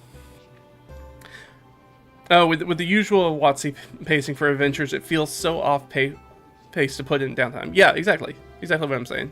They don't integrate it in their own. It's not integrated in their adventures, and they don't give you practical ways to integrate it into your own game that you're running, your homebrew adventures. So it doesn't really give you that. And we have all these tools, and I just want to figure out a way to use them. Like, how can I use them? So what if we could make a way that mechanically in the game it made sense to have downtime. Like, downtime was something we needed mechanically. And that's where we're going to talk about this. And I'm sure some of you have heard this before. We're going to talk about, what if we added one simple change for how PCs level up, for how your parties level up, and by doing so, by making one little simple change, we could slow down the campaign to make use of those fun downtime rules and those niche proficiencies that usually don't come up a lot, all those tools and extra weird skills that usually don't come up, like animal handling, etc. We could help empty the party's bloated coffers of gold, which we know, especially in D&D 5e in 2024, party ends up with a lot of gold, and since the game designers refuse to give that game a magic economy, there's not a lot to spend that money on. And the third thing we could do, if we made this one little change, we could run more adventures, more side quests, chase more personal PC goals without having to worry about the PCs becoming overleveled. Basically, what if we could put in a way that would keep players from essentially grinding JRPG style on side quests before they hit the next thing? What if we could do that? What if I could told you it's not only 100% possible, it's also easy to do, just by introducing a simple thing, and that's adding a time in service requirement to PC advancement. What do you mean you don't want to go carousing while Tiamat is actively being summoned? Yeah, I think it's hard. It's hard even from a player side when you're like, I don't know how much time we have, and it's really hard to do side quests when when you know, like, you have the BBEG. It's sort of that's the difference between, I feel like, something like D&D and playing something like Breath of the Wild, Legend of Zelda.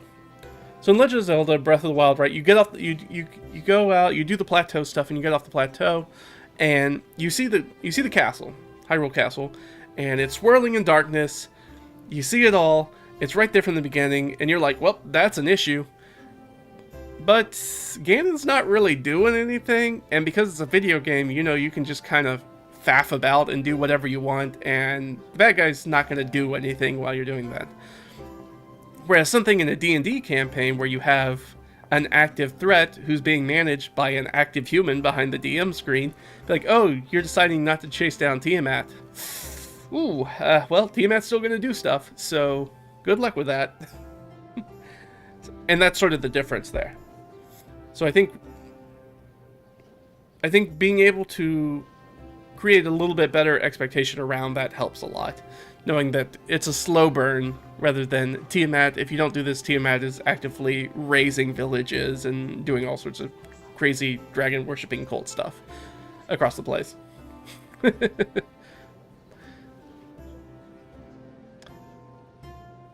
I know Tiamat's coming into the material plane, but I gotta go to the bar one more time. Yeah, exactly. Yeah, hopefully you got some extra for that player character. Hopefully they got some extra character building stuff, because they've clearly taken a flaw where they are an alcoholic and they need to go to the bar, and it's stopping them from doing things that would be important. So, what is time and service? So you may not know the name time and service, which is, or the term, I should say. You may not know the term, but you're probably familiar with the concept.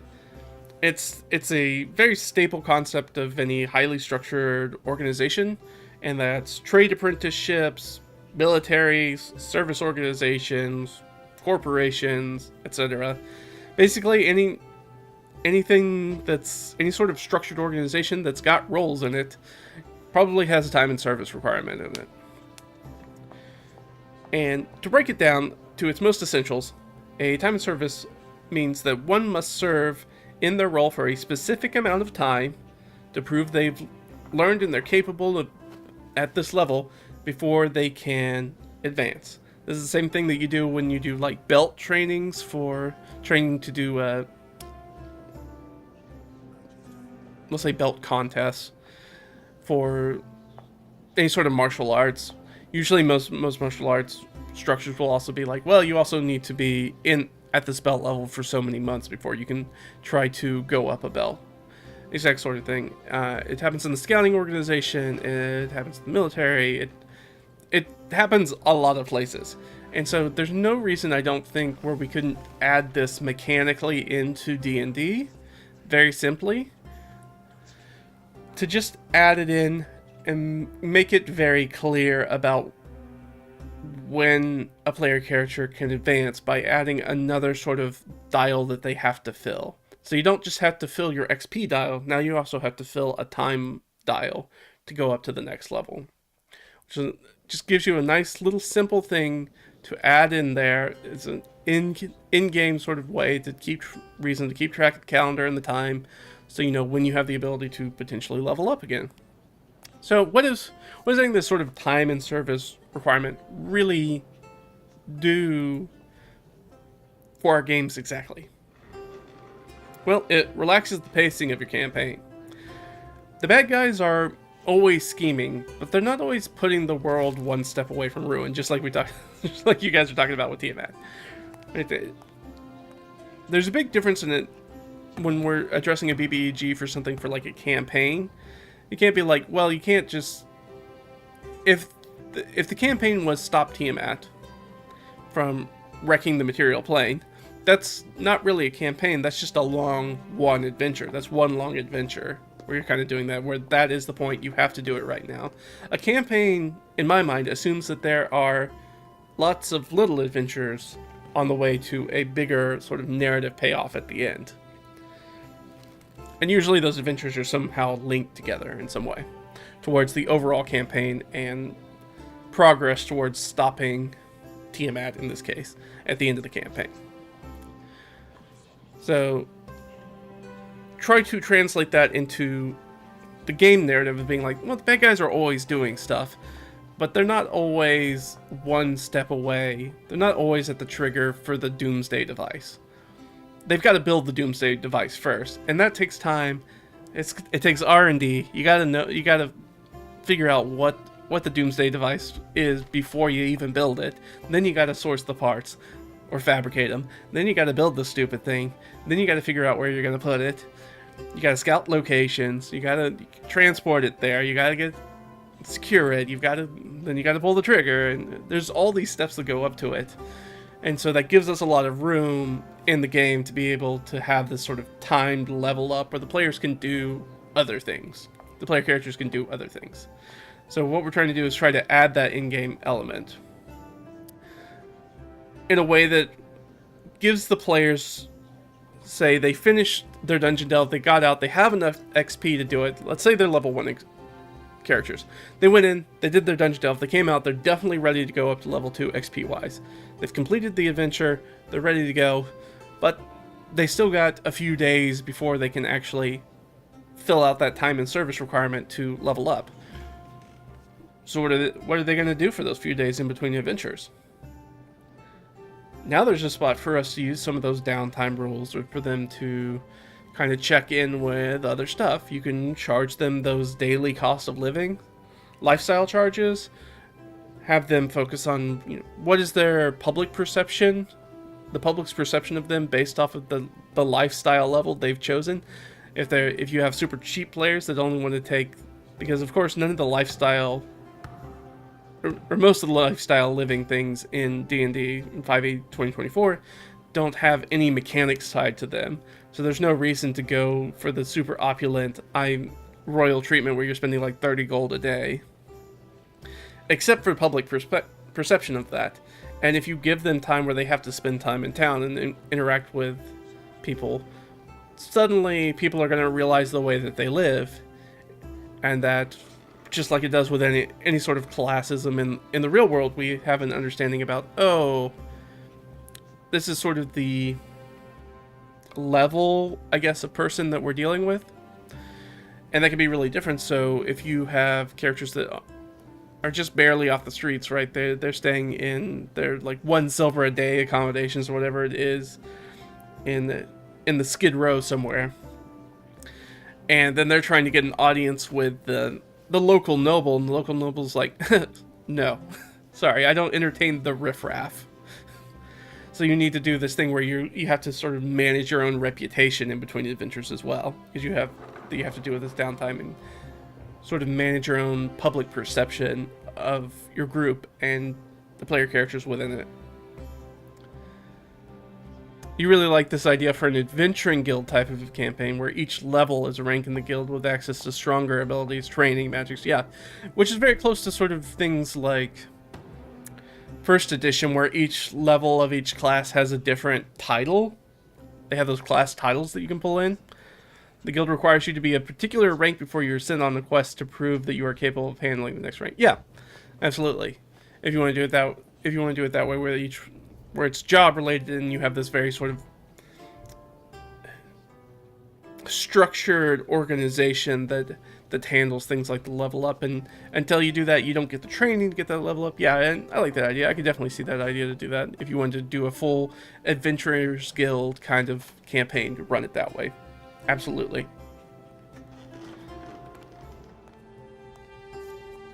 Where was I? So, one of the things that's important with the system of doing this sort of time in service is that we have those first level of characters. They came out of the adventure. They're ready to go up to second level, but they got a few days. That's not really enough to do a bunch of downtime stuff, but they could go do some more adventuring.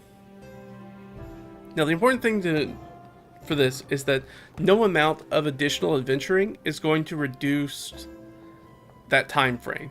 It won't accelerate their ability to level up anymore. In fact, they're probably not. I probably wouldn't even grant them XP for it. But there are other things that you might go adventuring for.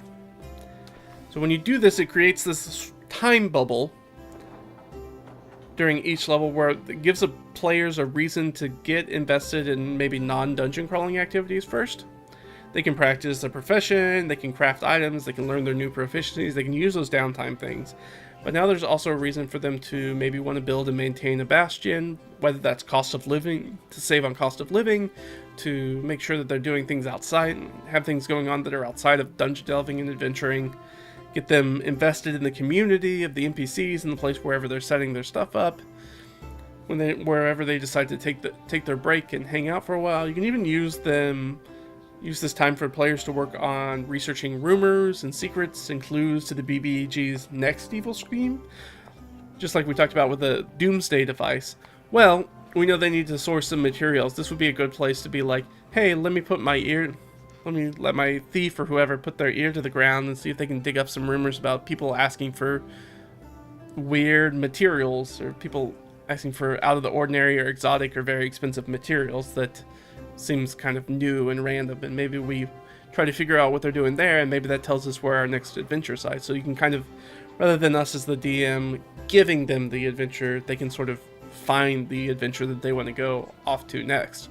Make it a little bit more investigative, a little bit more player oriented, where they get to make the choice about how they wanted to progress, how they wanted to tackle this challenge. You give them the big challenge and give them little stepping stones to get there, and they can find out how to do that. Now, it kind of depends on your group, because I can very much see whether it might be your players or it might be you as a dungeon master and be like, I actually don't want to do downtime. So why would I ever do this? Well, I think the time and service as a requirement for leveling up is still helpful, even if you don't want to do the downtime stuff.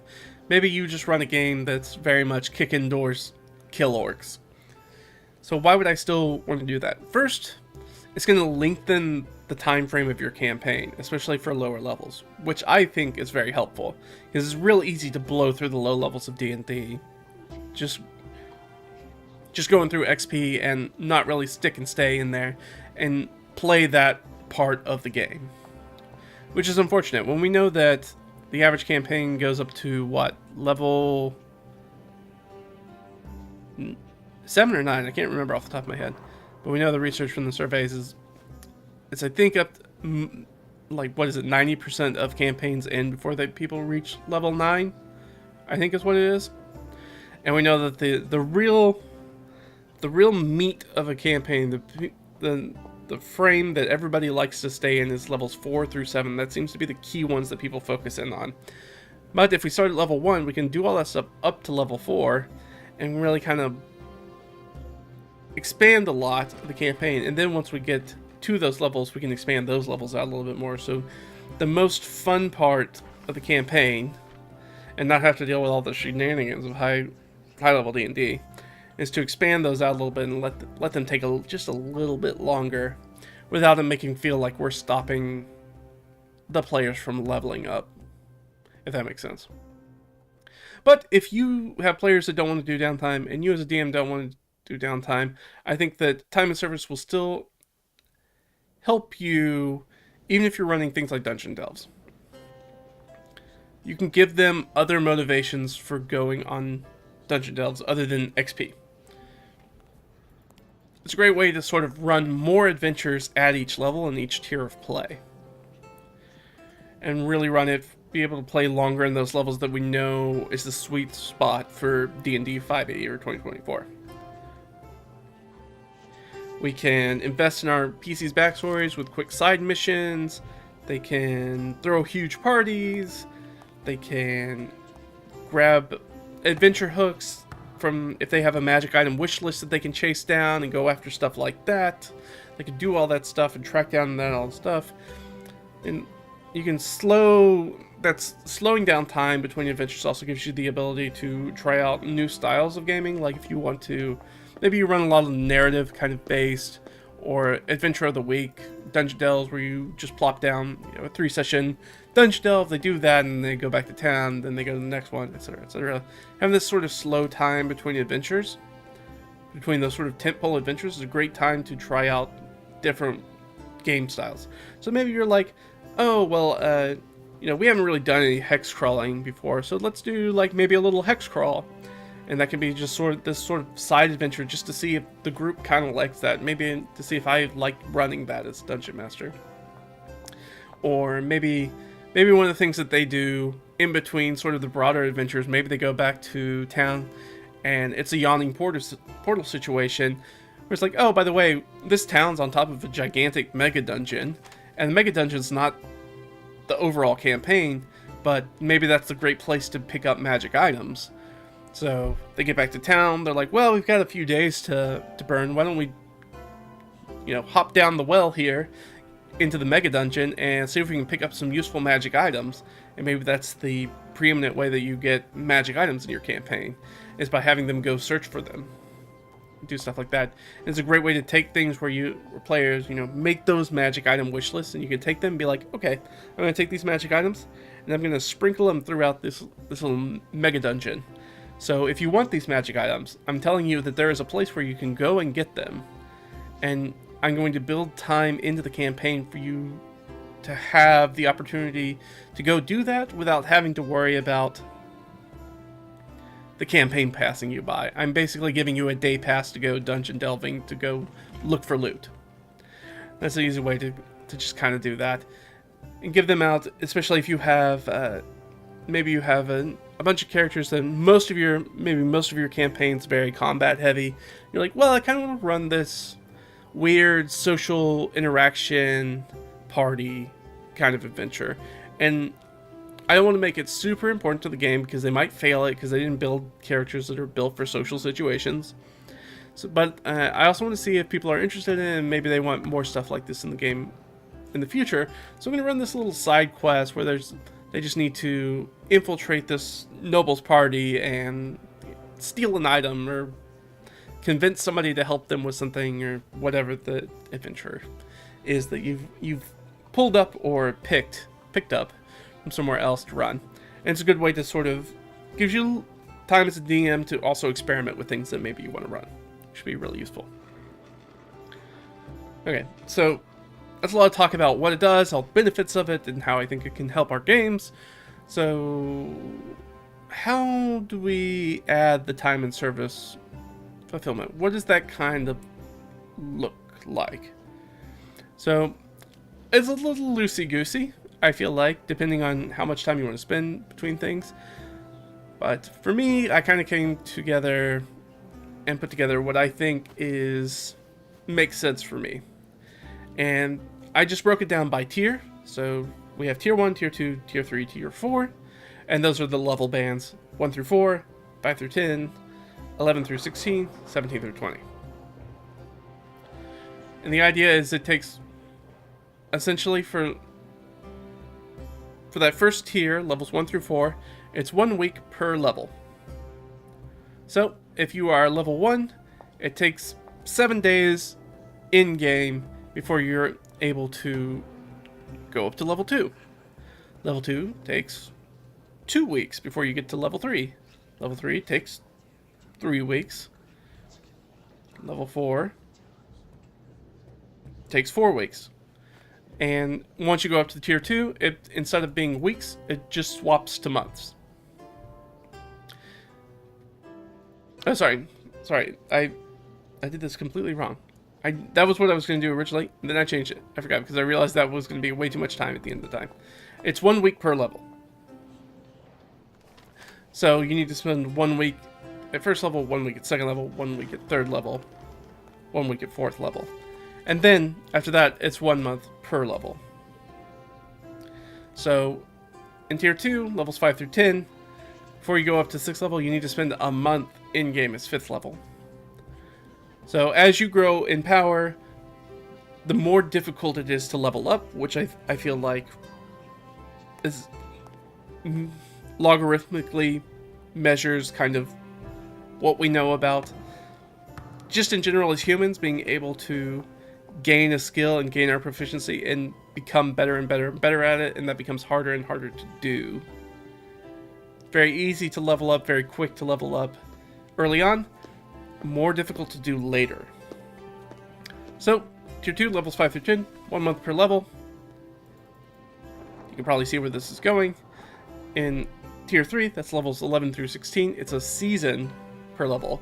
So, essentially 3 months they need to spend per level. And then by the time you get to level 4, which is our level 17 through 20, you need to be spending at least 1 year at each of those levels. Which gives you an opportunity to run the campaign that you now runs many, many years. So incorporating sort of a time and service aspect for a level 1 through 20 campaign, if you did it by the book, they did it as expediently as possible, that would take 6 years in game. And that feels a lot more realistic, and I mean, sort of. 6 years to become one of the most powerful people in the world, in all of existence, is still really, really fast. Especially when we consider how many things are out there and how old they are and how powerful they are. But assuming that you were doing nothing but non-stop adventuring that entire time, sure, yeah, it's quick, but it's not stupid quick. So it could take you 6 years in-game to get there. And I think that sounds reasonable. If you can imagine a campaign that you run that is 6 years in-game, I feel like that gives you so much time to be able to do so much stuff and have such a fulfilling campaign when you get to the opportunity in character to spend that much time with the characters. It's still a lightning quick power escalation, for sure. But I think it's a lot more reasonable than I feel like most 1 to 20 campaigns take maybe months in-game for the most part. Just measly months. Depending if they have to do any sort of weird overland travel. If they don't have to do that, yeah, certainly months in general. If they don't have to travel long distances at low levels, essentially. Because you're going to reach a point in your power curve that travel no longer remains a barrier for you. And you'll just be able to teleport and jump things across all over the place. And getting to the other side of the world or a different plane takes you minutes rather than weeks or months of travel and doing all that stuff. You like the system, but you're curious, what would cause a level 15 business leader or world leader to go back to adventuring? Yeah, Tiamat.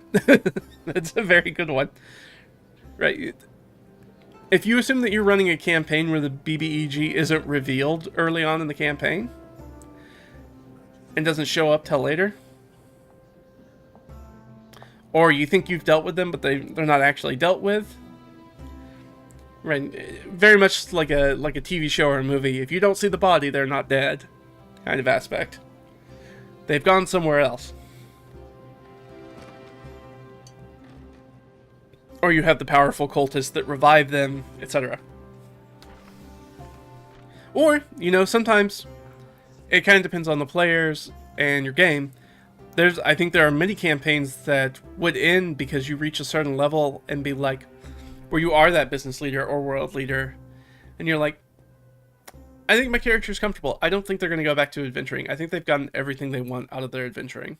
If they don't have any unresolved personal things that are going on, if there's no big bad on the horizon, they could step out of the campaign, and maybe that's the natural ending place for your campaign. Maybe you think you're going to run a 1 to 20 campaign, but then you get to level 15 and you're like, I think this may just be the end of it. I think this might just be the spot to wrap it up. There's nothing that compels us when we're playing D&D to go to level 20.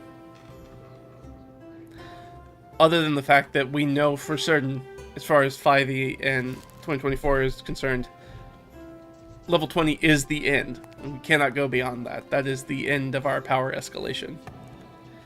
But other than that, there's no reason we can't stop campaigns earlier. I mean, unless you just want to make one of those big, like, CR30 bad guys the BBEG for your campaign. But level 15... powerful level 15 characters could figure out ways to probably take down a CR30 god, or kill god JRPG style at their level if they were smart and they figured out different ways to do it that didn't just rely on their individual player character power. Tiamat, and by that you mean there is a world-ending threat and someone with your skills is the only one who can stop it. Hard to lead a world or business when everyone is dead. Yeah, I think it's very much the sort of storytelling trope of when they've got to bring the badass out of retirement. It's essentially John Wick. Something happened to them. Now you're bringing them out of retirement, and they're getting back to it. Kind of the setup for The Incredibles movie as well. Lots of movies have that setup, or lots of film and TV shows, and lots of entertainment media has that setup. So that would be very easy, I feel like, to rock or figure that out. So let me know, have you done something like this before? Have you tinkered with the how and when to level up characters, and how's that gone for you? I feel like me, for the most part, I just kind of hand wave it until it feels right. Usually I'm like, you get a level up whenever you do something that's worthy of a level up. So if you finish the adventure and there's not a whole bunch of, you've wrapped it up pretty tightly, there's not a whole bunch of loose ends that you left, then yeah, you probably get a level up. But if you blew through an adventure really, really easily and you didn't really actually catch the BBEG for that adventure, they actually ended up running away, and you didn't chase them down, then I might not give you a level up. I might be like, you kind of resolved it, but it's still pretty unresolved. And that person's still out there doing stuff, so if you're not going to take care of them, you haven't really accomplished the goal you set out to do. So maybe you don't get the level up. But that's my personal preference. But it's certainly not rules for everybody. One last ride, huh? Take a puff from the cigar. Absolutely. Yeah. Yeah, it's coming out of retirement one last time. I got one last job to do. But I think this time of service requirement could be really, really helpful for a lot of people's games, so try it out for yourself. And I know the people that I've talked to about it seem very, very interested in it. They want to try to maybe make it a part of their games as well. I think the DMs like having a game mechanics reason for including downtime. Like there is an actual space and reason for these rules and how to use them in the game.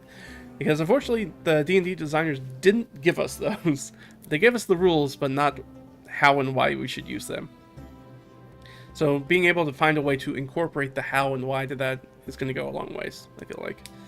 And players giving players the opportunity to explore their characters' individual proficiencies, having their own sort of side quest goals or things that they're trying to accomplish, and providing them the space to do that within the campaign to take care of, and not having to worry about them over leveling because of XP, and having the opportunity to do these sorts of stories or new types of adventures or game mechanics that you want to introduce without having the guilt of feeling like it's distracting from the core campaign that you've put together.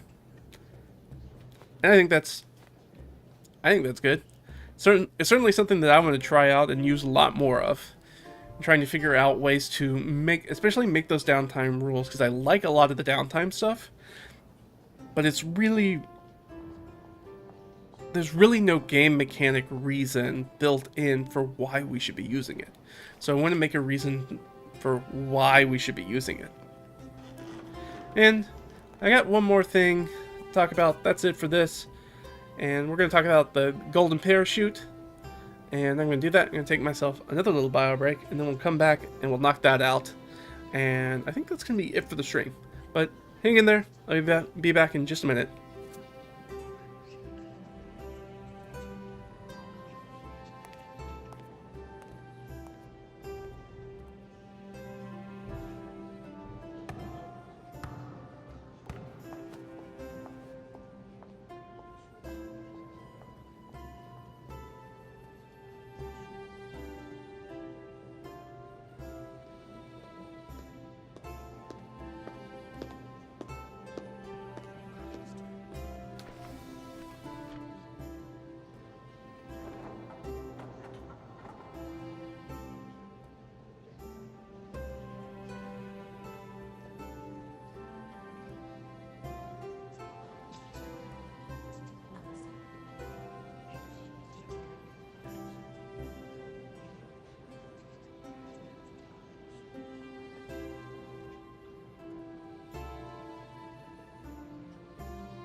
Alright. Let's go ahead and get back.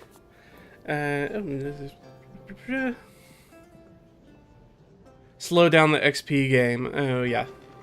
After the party reaches a certain level, if I was suggested, I saw they only gain like half of the normal XP from a kill or mission. It kind of gives me like MMOs where you can only slaughter boars so much before you get no XP from it. So you start giving them alternate rewards, contacts, gold. Yeah. Yeah, very similar. So yeah, it very much plays in the same way because that's just, it's getting to the same place kind of with a different method to get to the same area, which is that there's nothing that would keep you from adventuring more, because there's still, you can still go out there and get gold, you can still might be looking for MacGuffin items for the main plot, you might be looking for a specific magic item, or doing some sort of character's side quest, like their own personal side quest to handle all that stuff. Any of those kinds of things. Very easy. Give them a lot of player agency as to what sort of adventures and missions they want to do when you don't have to worry about them leveling up. I also use one of the games that I like is the age system that comes from Green Ronin. It's used for their Dragon Age game as well as Fantasy Age, and they have Modern Age, and I think they have a sci-fi one. Actually, I know they have a sci-fi one. I just can't remember what the name of it is off the top of my head. But their system's a little bit different. They actually do a very interesting system, kind of close to what you're suggesting, is that if the players actually come through and ruffle stomp just over the encounter and they just bowl it over and they just knock it out of the park, they don't get any XP. The idea is that experience is something you learn by failing, and so if you are not challenged and you did not fail at something, then you didn't learn anything from that experience. Which I'm like, yeah, kinda. Kinda. If you don't learn anything, then no, yeah, you maybe don't get experience. So it's something to consider. It's a little bit more noodly of a system. But they use a lower XP quota that's a little bit more closer to a skill-based system as far as their XP doling out. It's very interesting. Before we move to the next topic, thoughts on boons or epic boons for war? Yeah, absolutely. Love them. Those are ones that I especially like for going out on... I have a whole list of rewards. And, I mean, we can talk about... I might as well grab the thing out because we're about to talk about some of this stuff. I think I have it in here. Maybe I don't. Actually, no, it's not on that, so I'm not going to grab it. I was going to pull out a sheet, but I don't have it. It's not on that sheet. It's somewhere else. But yeah, I usually have a list. I think it's like 10 different types of rewards you can get from an adventure. And only one of those is like gold. So boons or epic boons is a really great one. Those are the ones that if you want to do a side quest or you want to make it really specific to a character, where you, especially if you have characters that have some sort of tied into some sort of society or framework or something like that. Clerics and paladins are super easy to be like, oh, well, you need to go into this one forgotten old tomb dedicated to a paragon of your religious or fighting order or whatever it is. You can go in there and you get some sort of boon or epic boon for that. I like a lot of the way that sort of 4th edition did boons, which is basically you get a magic item that's not an item. You just get a cool thing you get the ability to do now, which kind of functions like a magic item. It's like, oh, once per day you can do this one cool thing, or whatever it is. But yeah, no, I absolutely love it. I think anytime you can give rewards that are not gold, you probably should. Especially in 5e in 2024, where it's very easy for, if you're following the books, to get a party that's weighed down by a whole bunch of gold and nothing to spend that gold on. So anytime I can give them things to not do it. There's a very cool YouTube video, if you're interested in watching another YouTube video, on collectivist RPGs, it's talking about the Gothic series and the difference, and the author of it, whose name I can't remember off the top of my head, the creator, talking about the difference of the experience of playing Skyrim versus playing Gothic, even though they have a very similar setup for the beginning of their quest, and seeing how those two radically differ in their implementation, and how a lot of those non-material rewards work a lot better on the Gothic side, where often you need to do adventures to get access to people and places and things, and not necessarily you just get gold as a reward or weapons or whatever, as you might with something like Skyrim. So, yep. Alright, so, I said, let's talk about the golden parachute for D&D Improv. It's something that I really like, and I don't ever see a lot of people talk about it, but I think it's a really, really useful thing that I think might be useful to you. So, let's get into it and do it. So, do you like to prep D&D?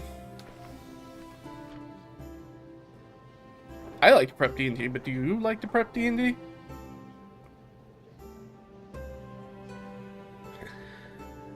And I'm not really talking specifically about world building. Like, I like world building, but mainly sort of putting together an adventure, talking about like all the encounters, all the NPCs, the locations, the trinkets, etc.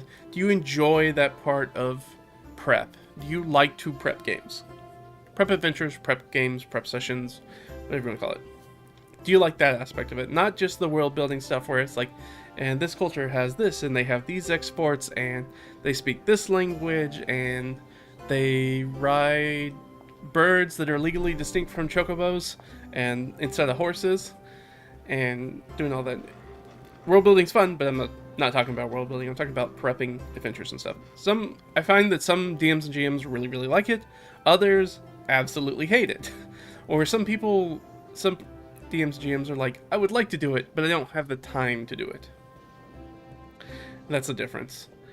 So, it really sucks for me when my friends go on LARC and go in the opposite direction of what I spend a bunch of time prepping. And I feel like if you come from that prep background, and especially somebody who likes to prep games, be like, I prepped all this stuff and my players have decided to go do something else. And I'm now left with kind of empty hands because all the notes that I have in front of me are for something completely different. And I still have a few hours of D&D I still need to run.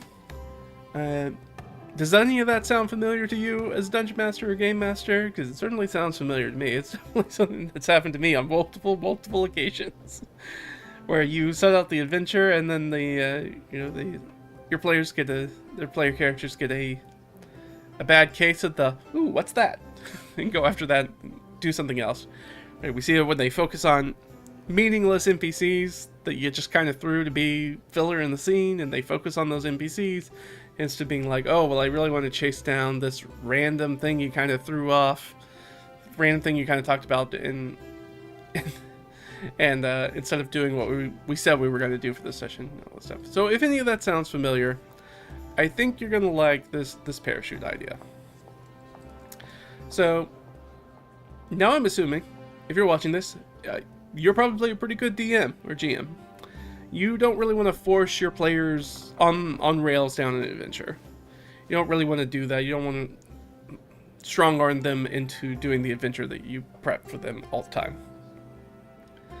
But we can't really prep an entire sandbox for each session on the off chance that the players decide to play Explorer instead of doing the other thing that I also have to prep for this session. And this is where we kind of fall into that back and forth about where you're going to fall on the Dungeon Master Game Master gauntlet or slide, wherever you're going to be. Are you going to be in the very low prep, I make a sandbox, and it's up to the players to figure out what to do for adventuring, or you're going to fall on the very other far extreme where it's like, this is the adventure, you're going on the adventure, keep all limbs inside the bus as it's going, and we're going down the train track, woo, woo. And that's not necessarily like they can't make decisions, but that I have planned this thing and we're going to do this thing.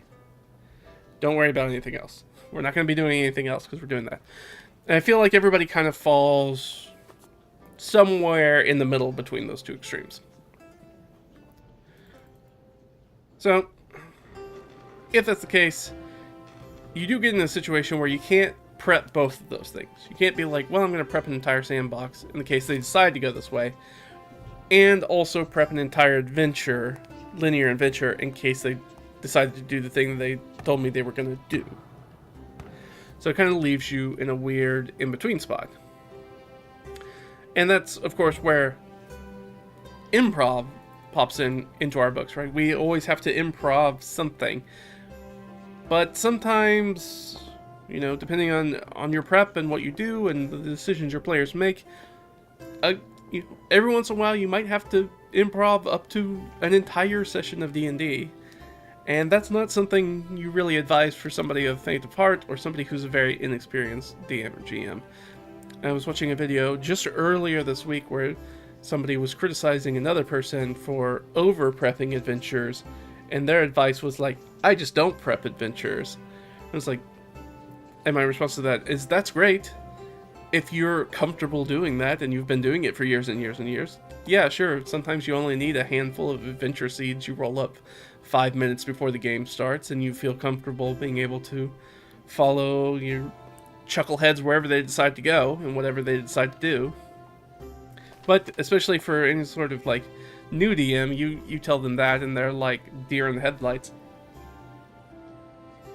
Like, that's not going to be helpful advice for them. So what I found useful for me is sort of a middle ground that's kind of in between those, and we're going to go over some of that.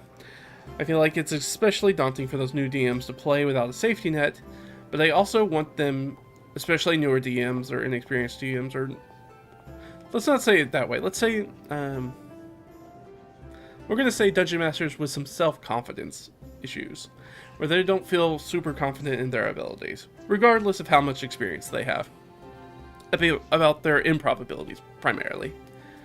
So I think when you get kicked out of a plane, it's pretty nice to have a parachute, right? And that's sometimes what it feels like to improv for a DM that doesn't have a lot of self-confidence in their improv abilities. When they feel like the players are going off book, it's like getting kicked out of a plane. It would be nice to have a parachute. We're going to talk about the parachute a little bit. And by that I mean the parachute file. I've talked about this I touched on it a few times on the channel, but I really kind of wanted to talk specifically about it and kind of give it the focus I feel like it deserves. So what is the parachute file? For me, it's sort of the perfect improv tool to help DMs go from being kicked out of the adventure they prepped for and being able to gently float through the rest of their session and stick the landing for the end of the session to the point where they can go back to being able to prep for now whatever the parties decided to do instead of running the adventure, going on the adventure that you had prepped. So the parachute file is a rotating collection of one-shots, 5-room dungeons, other sort of short diversions that I use to help me improv to the end of a session. That's it. It's not a big thing. I usually use about 3 of them. I usually keep about 3 of them stocked. I've got a whole folder of them, and I'll show them here in a second. So, what is it? What is it? It's essentially when the players decide to go outside my prep, I pull what I consider to be my Dungeon Master Ripcord, and I grab something from my parachute file and choose one of my bite-sized little D&D adventures to play for the rest of the current session. It's very simple. There have been some products that come out lately that are like quarter shots is the name of one of them. There's some others I can't think of off the top of my head. They're primarily travel focused, I think. Anyways, they're 1 to 3 encounter kind of mini adventures to just fill time, to give you something when the players are bored with travel or they decide to do and go someplace you weren't really planning on, and makes you feel like instead of having to 100% improv something, I can give myself just a little bit of a parachute to to help me get to where I need to go for the rest of this D&D session. So that's what we're going to talk about. It's a tool that allows us as a DM to have the flexibility to improv without completely pushing away any sort of player agency and being like, you have to stay on the thing that I prepped for. It gives you the flexibility for them to go off book and gives you something to do when they go off book without you feeling like, what? So that's just all the parachute file is. So let's ask, what goes into a parachute file to make it a great DM or GM resource? Like I said, I generally keep about 3. This is not my DM binder, this is a different binder, but it is chock full of them. Let me just pull a few out so you can see. And I've got some criteria for these. So, here's a whole bunch of them. You've got a whole bunch in here. And then I've got a different one. So basically I have a folder that's sort of an adventure folio. Yeah, I got some more back here. I'll pull some of these guys out. Just to show you, like, we're talking about, like, I have a lot of them.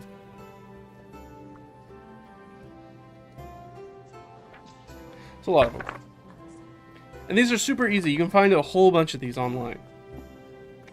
And I print them out, but obviously you can keep them on your computer if you use your computer to run all that stuff.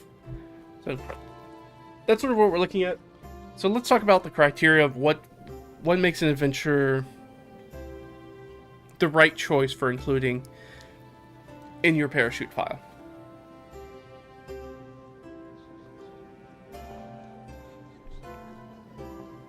So really, right off the bat, short and sweet, they need to be simple. They need to be short. They need to be easy to run at a glance. I wouldn't choose anything that's more than probably 1 sheet of paper, front and back. Maybe I could do a facing split. Maybe if it was a front and back on facing pages, I could do that. But I generally try to keep it down to basically 1 sheet of paper. And I like physical paper because I stick them in my DM binder in the back pocket. But they should be easy to pick up, easy to travel with, easy to use, easy to basically skim front and back and know the entire adventure really, really easily and just, you know, maybe a minute or two just looking at it. So you don't have to worry about it. It doesn't have a bunch of like fiddly bits. Obviously, the second criteria, they need to be around the level of the party. Often I like to choose, like I said, I keep 3 with me. I usually try to keep one that's a level higher, one that's a level lower, and one that's at level with the party.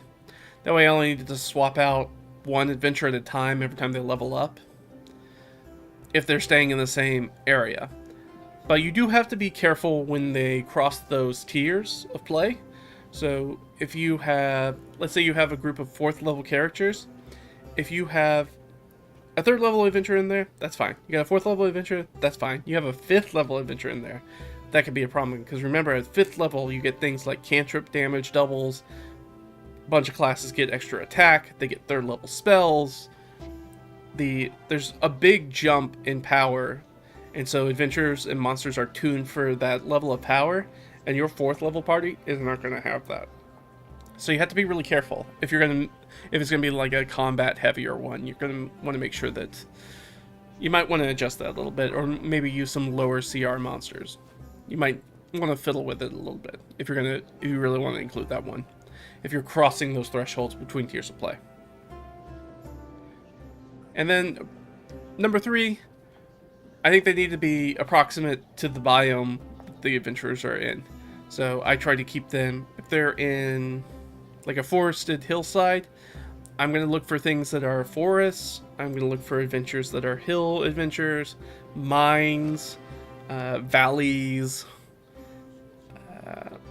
We could probably do some barrows too, anything like that. What I don't want to do is give an adventure that's like on an open plain, or include one that's a shipwreck, or would be another good one, and maybe not a city adventure. So we want to make sure that you want to have the ones that you use feel like they make sense for them just being right around the corner, if you want to pull one out and use it. So that's a really easy thing to do. So that's basically the three. So we want to make sure that it's a short adventure. We want to make sure that it's kind of around the right level range. And we want to make sure that it makes sense for where they are in the world. So you can just drop it in. Because it's really, what you really don't want to do is introduce a desert adventure when they're in the middle of a giant forest. And then you have to explain what's happening. Now maybe you do, like, depending on how you do your world building and how concrete you want your world to be. You might be like, oh, you guys walk through a forest and you enter a clearing that's just got a little weird desert area in the middle of it.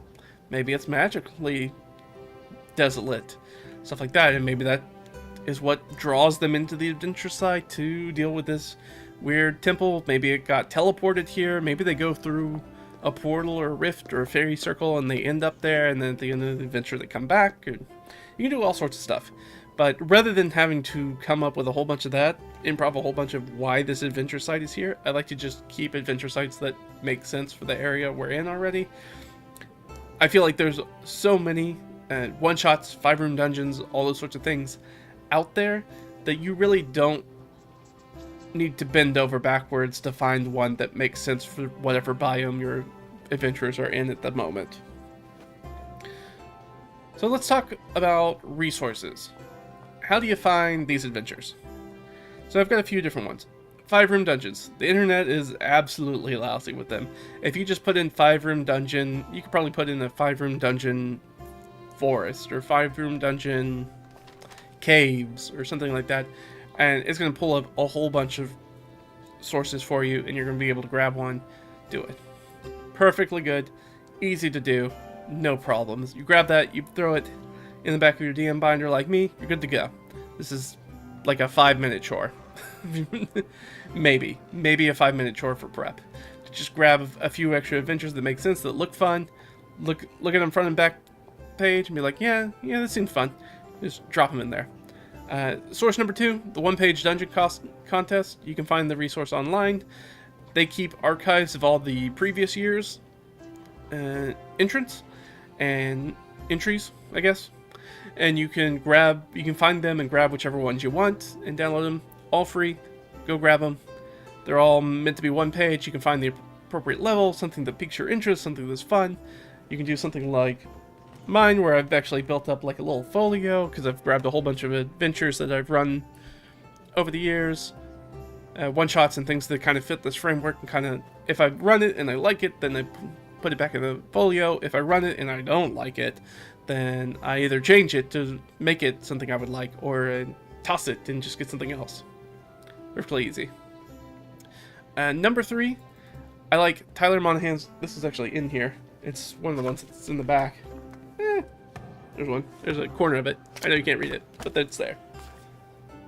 Tyler Monahan has this group of one-page adventures that you can get directly from him.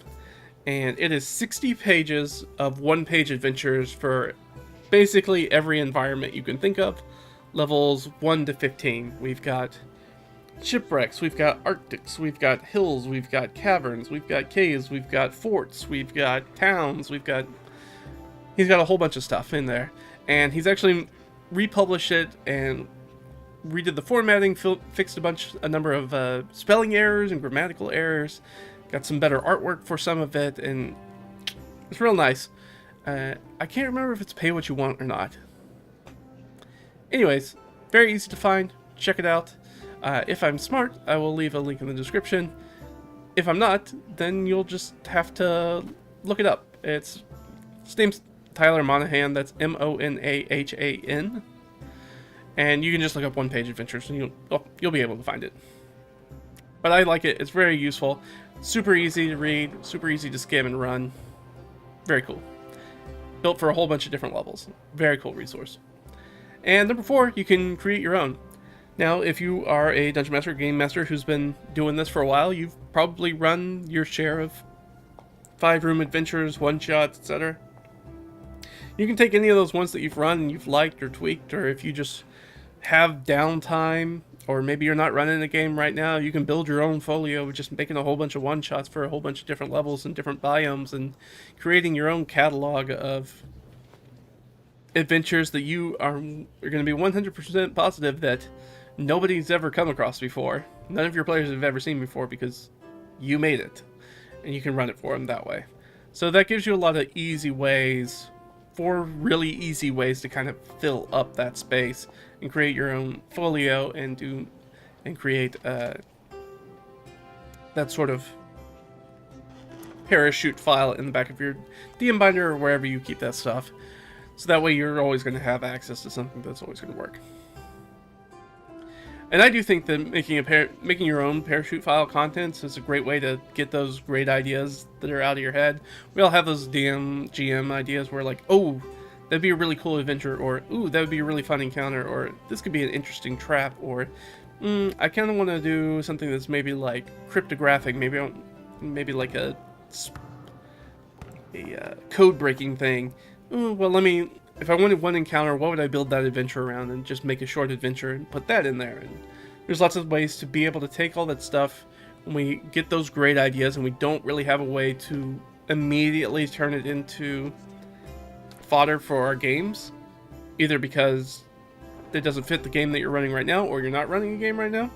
You just take it, instead of just letting it lie and waste away and forget about it, you just take it, write it down, and be like, I want to build an adventure based off of this.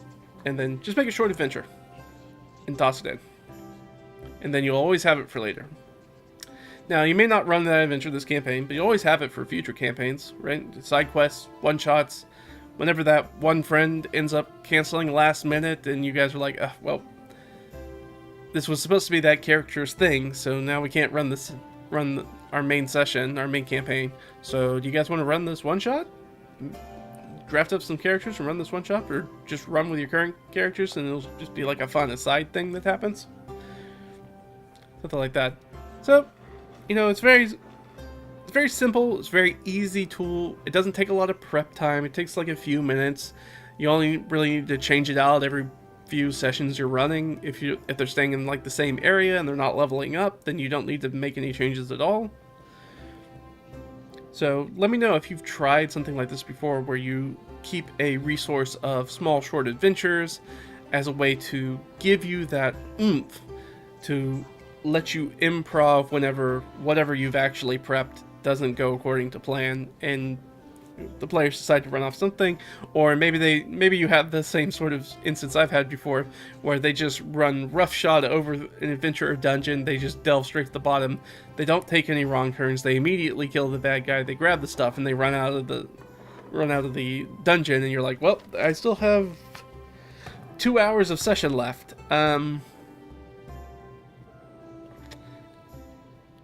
As you're traveling, you come across, you just pull out one of the adventures and add that for something, just to give them something to do before the end of the session. Do that sort of stuff. So it's one of my favorite prep to improv resources that I use, and that's what I consider it. This is prep I do to give me the ability to improv easily at the table.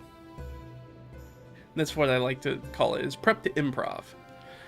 So sometimes we're prepping for the adventure we're running, sometimes we're prepping resources that help us make stuff up when, of course, we have to make stuff up, which is all the time. So having those sorts of resources so it doesn't feel like you're getting kicked out of an airplane without a parachute. Exactly. So we want that sort of feeling. We want our parachute. My prep to improv resources are my personal parachute. And I feel like you learn as you get... If you run more games and campaigns, you realize which resources you need more, which resources you never use, and so maybe you stop prepping those. And you never know, maybe the parachute file falls on you for something like that. Maybe you decide that I don't really want to really want entire adventures. Maybe I just want some weird encounters they can run across, so maybe instead it's just a sheet of encounters for you. But just picking a place to start and then seeing how it works in your campaign when you're running your game is a great way to figure out what does and does not work for your campaign and for your overall Dungeon Master style. So other things that I use that are in my prep to improv resources, I have a 1D 100 NPCs table.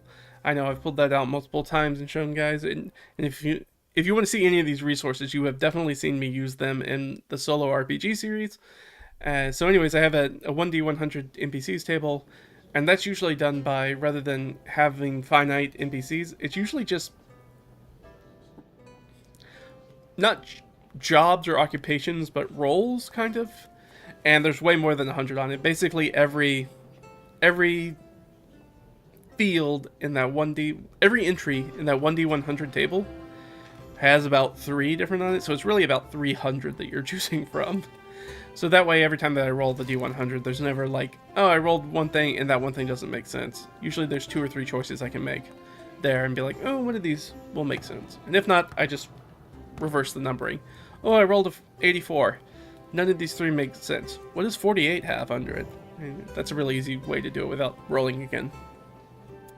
But I have the NPCs table, I have my pocket contents table, which is just for loot that people find on dead bodies, or in people's pockets, I should say. Just random stuff that people carry around with them, which is a good way, so you're not just always giving out gold or giving out healing potions or stuff. It's just random stuff people have in their pockets, basically. And I have a wilderness dressing tables that I really like to use, which is like, here's random stuff that's kind of going on in the wild that you might run across as you're traveling or trying to find the sunken temple or whatever it is your mission is that you're doing, that you're running across the wilderness. It's a huge Dungeon Master confidence boost to feel prepared when you're going into a session, even when you're pulling an entire session out of your butt. And I think that's where so many Dungeon Masters and Game Masters are trying to get to, especially new ones, where they feel like they have that confidence that they are prepared to improv. And that's where we want to get to. Anyways, if you want me to go over more of these some of my other homemade DM tools and resources, just let me down below, and we'll take a look at that. But otherwise, that's gonna be it for me on this one. Thanks for hanging out with me. It's a lot of fun. I feel like we went over stuff and I think this is all high value information, or at least I feel like as I was learning my own Dungeon Master and Game Master style, I wish this was the sort of information that I would have been able to find other places. But instead, most of this information was stuff that I had to create on my own. There just wasn't those resources. Like I said, like I've said before, a lot of the things I see is like, oh, here's a new tool, here's a new trick, here's a new thing or a new system.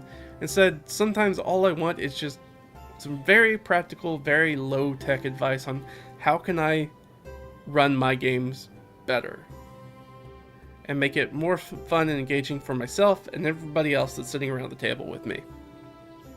That's it. That's my 2 cents. Thanks for hanging out with me, guys. Always a fun one. Glad to get back to it.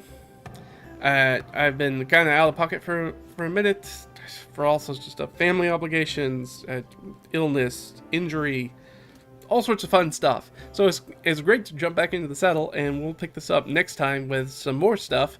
But for now, that's it. Thanks, everybody, and I'll see you guys next time. All right? Bye-bye.